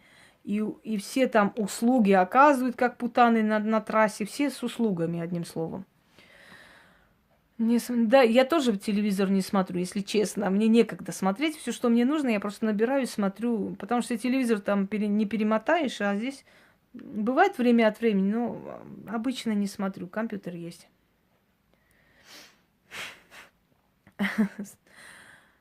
Спасибо, спасибо. Дорогие люди, я понимаю, что вам очень приятно со мной находиться. Ко мне, когда люди приходят, они тоже сидят часами. Мне иногда хочется: товарищи, дайте мне чай попить, дайте я вас выгоню. Потому что очень многое узнаешь. Я с вами согласна. Но что я могу вам сказать? Сила, она доказывается работами. Сила доказывается таким образом, и более никак. Когда я сержусь, перегорают лампочки. Есть такие люди, у которых сильная энергетика, причем в черную сторону. Когда они злятся, у них то тормозится, значит, техника, то лампочки горят и так далее, да? Так, что еще у нас там? Я не нервничаю, Павел, абсолютно. Я уже стала просто спокойно гасить этих товарищей. Много мертвых. Хотели мне помочь, сказали, что заберут его к себе, если я соглашусь. Меня назвали хозяйкой. Наверное, вы перепили чуть-чуть, и вам вот приснилось такое, что мертвые вас хозяйкой называют. Так, кстати, о хозяйке кладбища. Это определенная сила женского пола. Это дух, который мы идем для того, чтобы попросить помощи, для того, чтобы она указала нам могилу активную, которая будет нам помогать. Это раз. Хозяин кладбища, либо стражник. Это сущность, которая формируется из всех сущностей, находящихся в этом кладбище. Мир мертвых един. Вы можете на одном кладбище попросить за другую душу или другой душе. Стандартное объяснение о том, что хозяин кладбища — это именно тот, который последний умер там, я с этим не согласна. Последний может умереть и самоубийца, последний может умереть и ребенок. Замужество — это плохо. Замужество — это снится ближайшим трагедиям. Итак, что еще? Что есть смерть? Согласно древней легенде, смерть была дочерью верховного бога. И она была очень счастливой. Она обожала, любила своего супруга. Но так получилось, что он сделал некоторые нехорошие вещи. То есть он согрешил, скажем так, да, нарушил закон. И верховный бог его наказал. Он его убил. И тот попал в мир мертвых. Дочь так горевала, так плакала по мужу, она так убивалась по нему, что просто стала костлявой, как смерть, отказывалась от еды, от питья. В конце концов стала похожа на женщину просто с выступающим черепом и прочее, прочее. И когда Верховный Бог увидел, что его дочь сходит с ума и не может жить без супруга, ему пришлось отправить ее в мир мертвых, чтобы она там властвовала и находилась рядом со своим супругом. И вот отсюда половина лица ее человеческая, половина мертвая. Изображается матушка смерть. Но, вы знаете, это легенда, поскольку есть очень разные версии смерти. Есть богини смерти, есть богини, которые владеют этой силой смерти.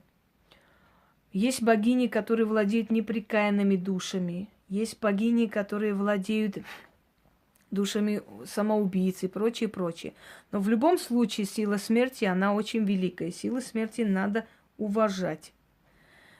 Не нужно делать какие-то манипуляции с смертью, не нужно покупать себе место, не нужно ставить себе камни заранее. Не стоит, потому что вы силе смерти говорите: я уже готова, можешь прийти меня. То есть осталось только вам лечь туда и засыпать себя землей. Все остальное и на похороны вы уже подготовились, и гроб купили, и это сделали, и место купили, и все того, и так далее.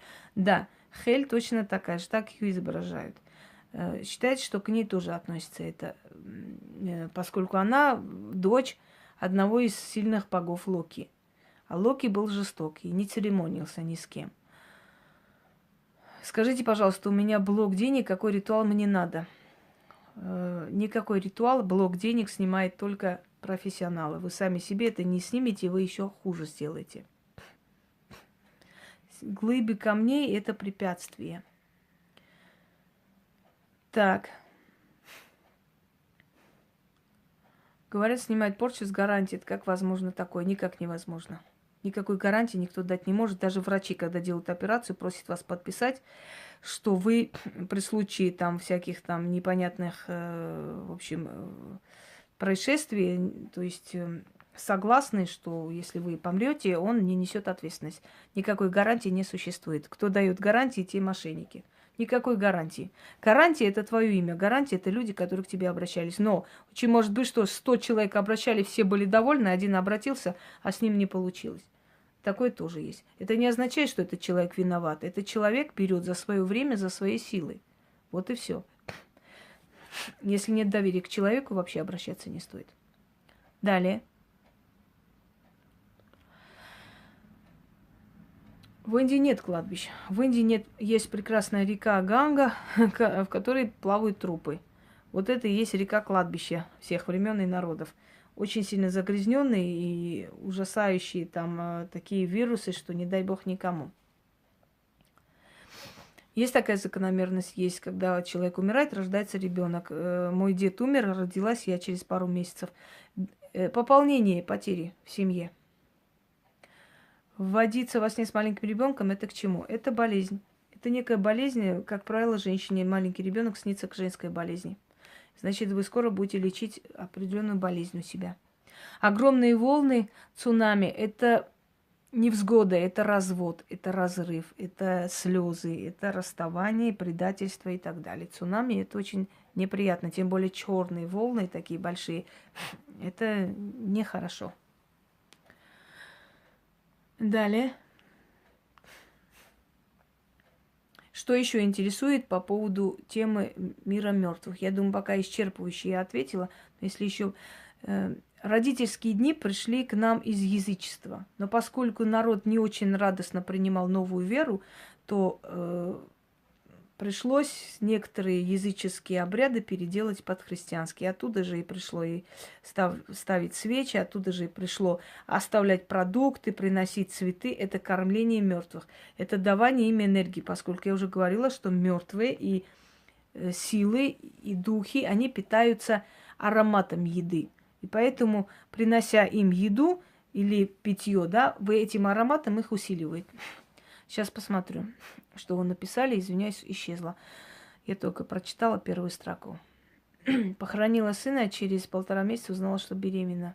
Это перерождение сына. Нет, это не перерождение. Это вам подарок и утешение за то, что вы похоронили ребенка. Потому что, мне кажется, страшнее боли в мире не существует. И вам просто судьба дала хоть какое-то утешение, потому что, скорее всего, после смерти ребенка вы жить не хотели. И вот именно только появление второго ребенка вам дало стимул жить и встать на ноги. Иначе вы бы просто сломались. Вот для этого вам дали ребенка второго. Это не перерождение его, это второй ребенок ваш. Хотя он может очень даже быть похож на того ребенка. Многие родители очень хотят, могут быть после смерти хранителями или помогать своим близким, земным людям. Боюсь, что нет. У них лишено, они этого права лишаются, даже если они были замечательные люди, но сделали такое, они на много веков лишаются этого права, а потом они прощаются и уходят. Самоубийцы, они вечно, скажем так, висят между мирами. Непрекаянная душа, это как? Можно ли помочь ей уйти? Можно помочь, но не вам. Можно помочь только профессионалу. Братские могилы – это погибшие люди. И погибшие люди, если они погибли за благое дело, если они защищали свою родину, они не могут считаться непрекаянными. Наоборот, они имеют высший статус, и они уходят и уходят и отдыхают. Если людей мучили и издевались, то они могут остаться, чтобы мстить за себя. Такое тоже есть. Бывает, что души теряются в пространстве. Места силы. Места силы – это в основном те места, которые исторические, понимаете, сильные. Но я бы не сказала, что к местам силы стоит особо стремиться, потому что в местах силы есть свои хозяева.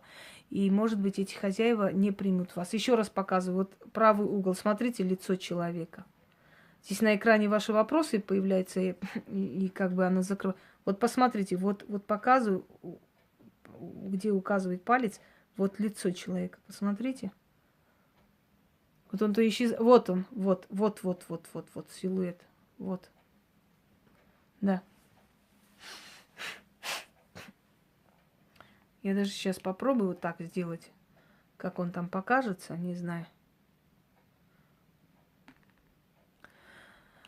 Давайте слово карма. Карма оставим в стороне. Карма – это восточная философия.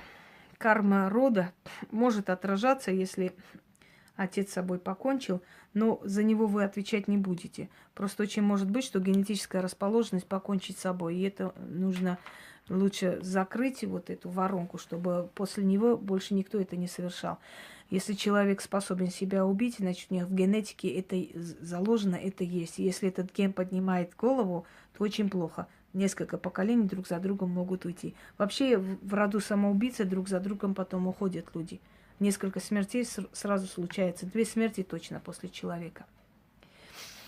Вы почувствовали, что обнял холодное объятие, или это во сне было, Василий? Уточните, как он обнял. Если во сне видели близкого человека и почувствовали его объятие, и вот как бы тоска у вас была, это не страшно. А если нечто другое обняло, это нехорошо. Смотрит как чужая.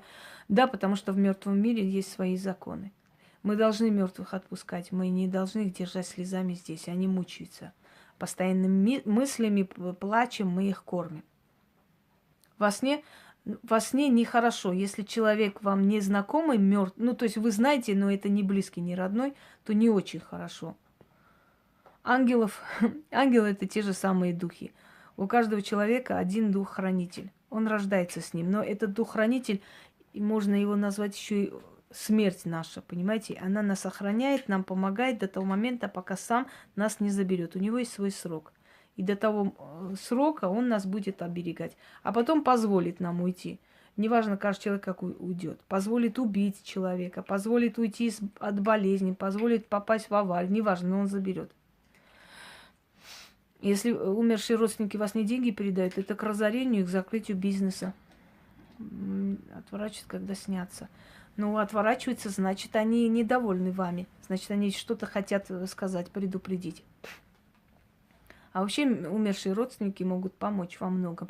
Я вам дарила ритуал, да, алтарь предков, можете смотреть. Есть религии, нет религий, где на похоронах смеются, но есть такое выражение дакский смех назывался. Даки считали, что когда человек умирает, нужно радоваться тому, что он освободился от этого мира. И поэтому на своих похоронах они смеялись. И вот этот дакский смех, это выражение означает, что человеку очень плохо, но он улыбается, якобы показывает, что ему очень хорошо. Далее. Слушаю ваши последние вопросы.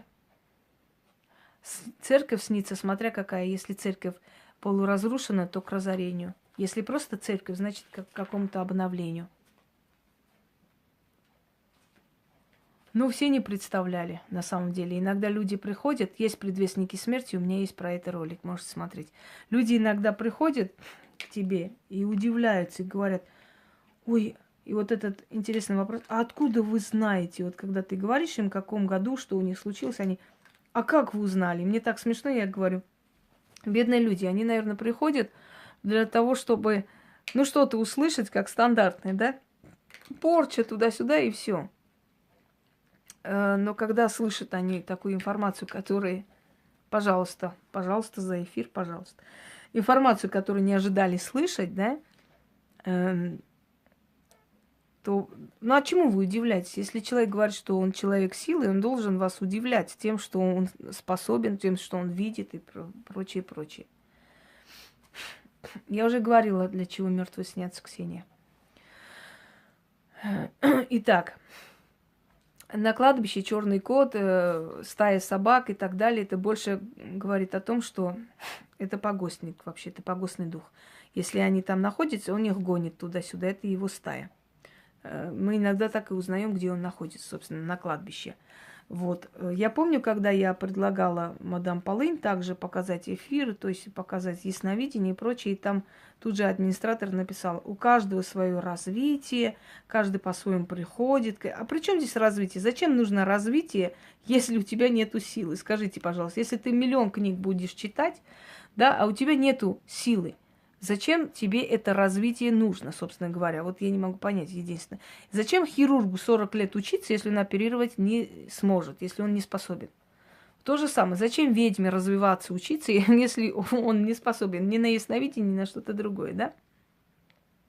Собственно говоря. Но потом та самая помощница, которая мне такое написала, сама убежала потом с этой империи и начала снимать против нее видео. Так что да. Конечно, не покажут ясновидение, они лучше будут тявкать. У них там на тявканье или там жуков нарисуют хлебных. Люди, погибшие на войне, если они защищали родину, если они защищали свой дом, свою кровь, у них считается особая привилегия. Им дается покой. Но в то же самое время те люди, которые были не захоронены, как положено, могут очень долгое время бродить, пока постепенно их не начнут хоронить. Именно поэтому те люди, которые собирают погибших в Великой Отечественной войне и хоронят их, да, они делают благородное дело. И их потомкам это зачтется. Зачтется, потому что... спасибо, Елена. Потому что они делают великое дело. Они дают их душам покой. Спасибо большое. Почему много арепьев на могиле, а на чьей могиле, смотря кто это, понимаете? Смотря что за человек был при жизни. Это не обязательно вестник смерти, если вас женщина вас не обнимала, красивая. Это очень может быть, что это ваш стражник, который вам показывал, что в данный момент жизни вы можете не бояться, что она рядом с вами находится, эта женщина. Вот, собственно говоря. Значит, в этот момент жизни у вас был не самый простой. Далее.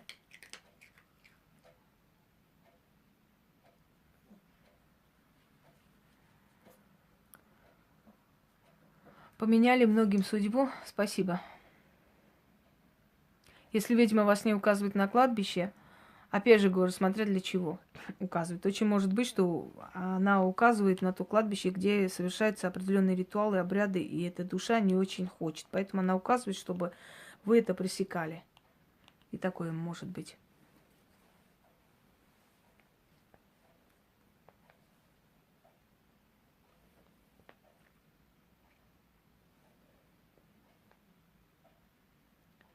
Далее смотрим. Ага. Во сне, перед тем, как умерла моя сестра, увидела, как умершие родственники ее встречали около ворот. Когда мы уйдем, нас будут встречать все наши родственники. Каждому человеку по вере его дастся. Человек, который верит в пророка Мухаммеда, увидит его после смерти. Человек, верующий в Христа, увидит его. Духи приходят, снятся молодым, умершие снятся не только молодым, они всем снятся для каких-то определенных дел. Так вот, дорогие друзья, если человек привык к этой вере или к этому образу, да, или он ожидает вот это, для того, чтобы человек, чтобы психика человека не пострадала, даже умерший человек, чтобы не пугался, приходит в том обличии, в котором ты привык или хотел бы их видеть. Вот и все. Именно поэтому богов изображают, как бы сказать, с обликом человека. Мастера магии, почему? Они выступают против меня, они там сказки сочиняют, какие-то песни поют, вон. Вот, и все их выступление против меня. А, да, еще друг на друга капают мне в личку, пишут, это такая, это в Турции работала, то делала и так далее. Вот они борются, они великие, ведуньи, колдуньи, как же ж. Только вот как они успокаивают друг друга через звуковые сообщения, чтобы не боялись моих порч, уже говорит о том, что им памперсы пора менять. Это, во-первых. И, во-вторых, это самое смешное, что вот как раз эти люди и орут. У нас ничего не случается, но вы бы читали их переписки, вы бы просто обалдели от того, как они боятся этого всего. Они просто боятся, как собаки. И поэтому они это пишут. Понимаете? Вот что самое смешное. И вы верите, что человек, который показывает вам такие вещи, не сможет их наказать? Ой. Дальше происходит после земного воплощения. Куда она дальше эволюционируется? Откуда вот эти тупые фразы понабрали? Эволюционирует. Душа уходит на покой к своим родным душам и остается там. И в течение времени, как он жил в этом мире, да, как она жила, душа, такое место и получает там. И больше ничего. Конечно, долбануло девочек, боятся девочки, я согласна, Евгения. Поэтому девочки друг на друга капают и начинают мне писать, что это были не они, просто кто-то их фотографии создавал и что-то там писал. Ну, это смешно. Завтра Шнобель тоже будет орать, что она вообще не при делах. Кто-то ее фотографии создавал и монтировал ее лицо, и от ее имени создавал ролики. Она вообще ни при чем. Ну, вот как раз тот момент, когда... Не буду говорить. Пусть сюрприз будет. У меня и голос меняется, у меня и лицо меняется, у меня и дикция меняется. Иногда я очень жесткая, иногда я очень спокойно, умиротворенная, смотря какая сущность внутри меня находится. Ой, если церковь давно не ходит, ну, крещеный и так далее. Вы знаете, там все едино. Там все едино. Так. Далее. Слушаю ваши дальнейшие вопросы. Ой, спасибо, Таня. Бабушка часто кажется, что она до сих пор жива. Почему так? Прошло 9 лет. Значит, ее сущность очень сильная, и она еще на земле. Так что нет реинкарнации, нет реинкарнации. Я ей объяснила, почему. В начале ролика. Если что, потом пересмотрите по новой.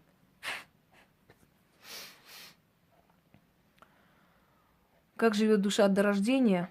В начале ролика уже сказала, как живет душа до рождения, где он находится и почему приходит в этот мир. Пойдемте далее. Так, читаю ваши вопросы.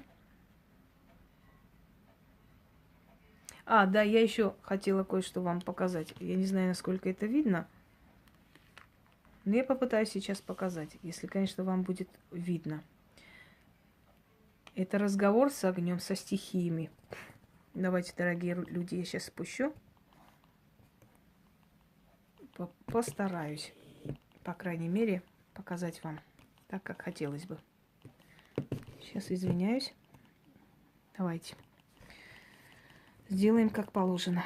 Итак, свеча. Я надеюсь, свечу все видят. Сейчас вам покажу, как работает ведьма со стихиями, как она может повелевать стихиями. О, она уже начала прыгать, а уже перепугалась. Смотрите. Поднять пламя свечи. Видите? Она сжигает уже.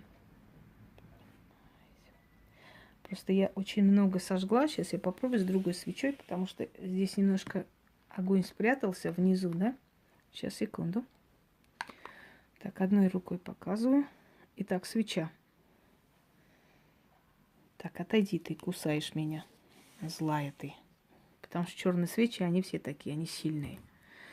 Я скоро буду хозяйственные свечи покупать специально для лекций, чтобы черные свечи не зажигать. Они кусючие, они очень сильные, потому что черная свеча это ритуальные.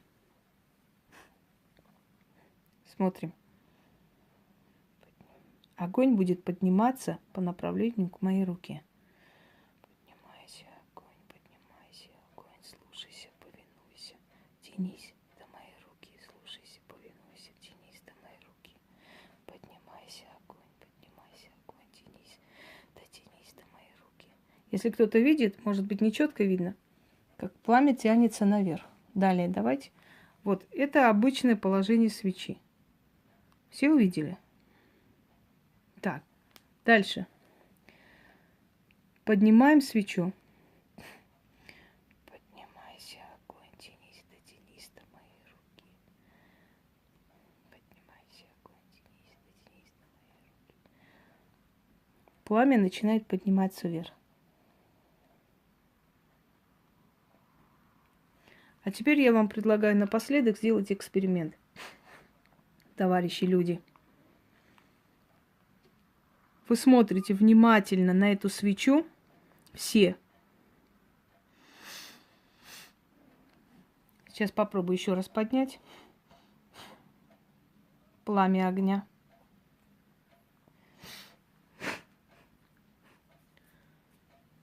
Так, вот рука. Начинаем поднимать. Смотрите. Поднимайся, огонь, дотянись до моей руки. Все. Посмотрите. Так, Пуся, хватит ты мне там не ной. Поскольку у животных видение открыто, они, конечно, видят определенные вещи. Я попробую сейчас поставить свечу. Замолчи, Пуся, сейчас же. Ты уже меня начинаешь раздражать. Итак, да, Пусик вообще разошелся. Смотрим на пламя свечи. Внимательно смотрите в экран. Всем видна свеча?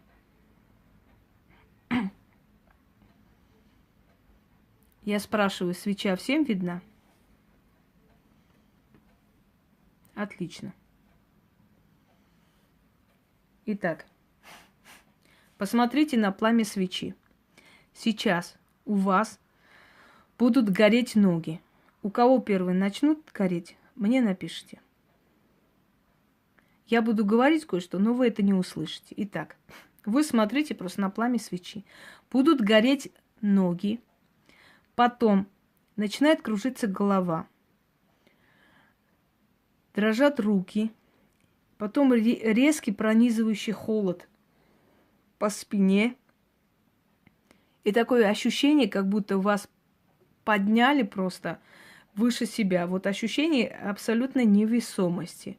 Итак, вы смотрите на огонь, у кого это начнется, вы мне напишите. Начнем. Это эксперимент ставлю. Влияние через экран на вас. Как, например, я помогаю людям, которые живут вдалеке, за много тысяч километров, да? Вот таким образом влияю на их энергетику. Начнем. Начали. Я буду шептать, я ничего не буду пока говорить, а вы смотрите на пламя свечи. Итак, пошли. Поехали.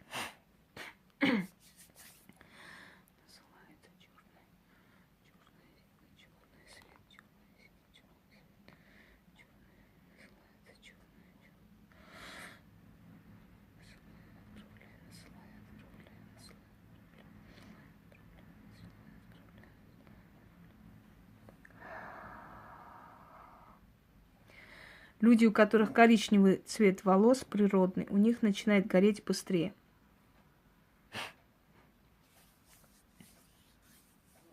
Сейчас будет вас тошнить, и просто начнет кружиться голова. Перед глазами будут двоиться просто все.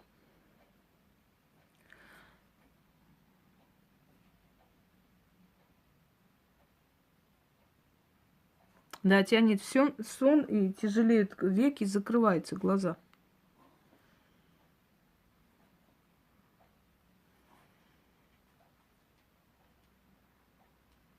Сейчас будут у вас руки дрожать очень сильно.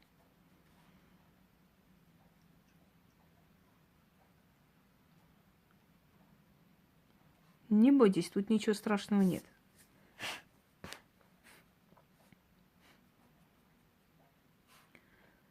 Сейчас будет ощущение, как будто, вот знаете, как трубу с головы снимает, как будто скальп снимает. Вот поднимает за уши.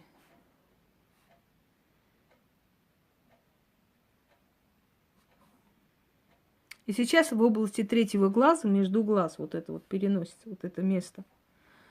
Чувство такое, как собирается нечто там. Вот как будто у вас что-то вот такое давит туда.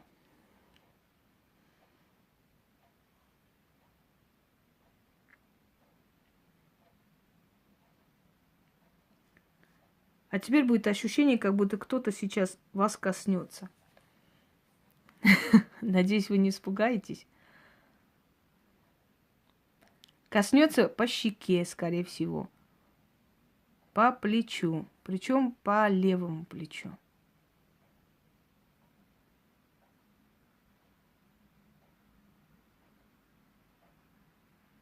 Вот. Да у всех уже началось, просто шатены, они первые чувствуют в начале.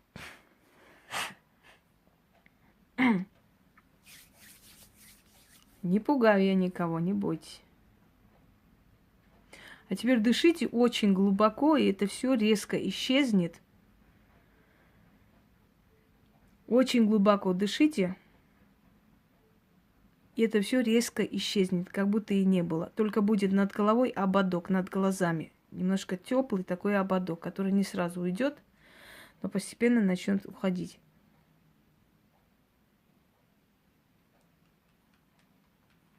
Может и не коснуться его. Все остальное было, не коснулся. Может быть, есть люди, немножко тяжело поддаются. Но если все остальное было, уже замечательно. Голову будет давить, да, как ободок, как обруч. Лейла, есть люди чувствительные, есть люди очень тяжелой энергии. Поэтому каждого по-своему.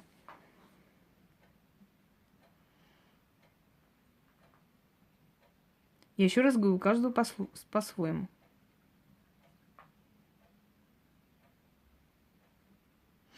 Кто концентрировался, кто сидел, слушал, те почувствовали. Но это не страшно, это не ужас и не какой-то там, знаете, не обязательство, чтобы у всех все чувствовалось и все было. Но в какой-то момент, да, может по-всякому.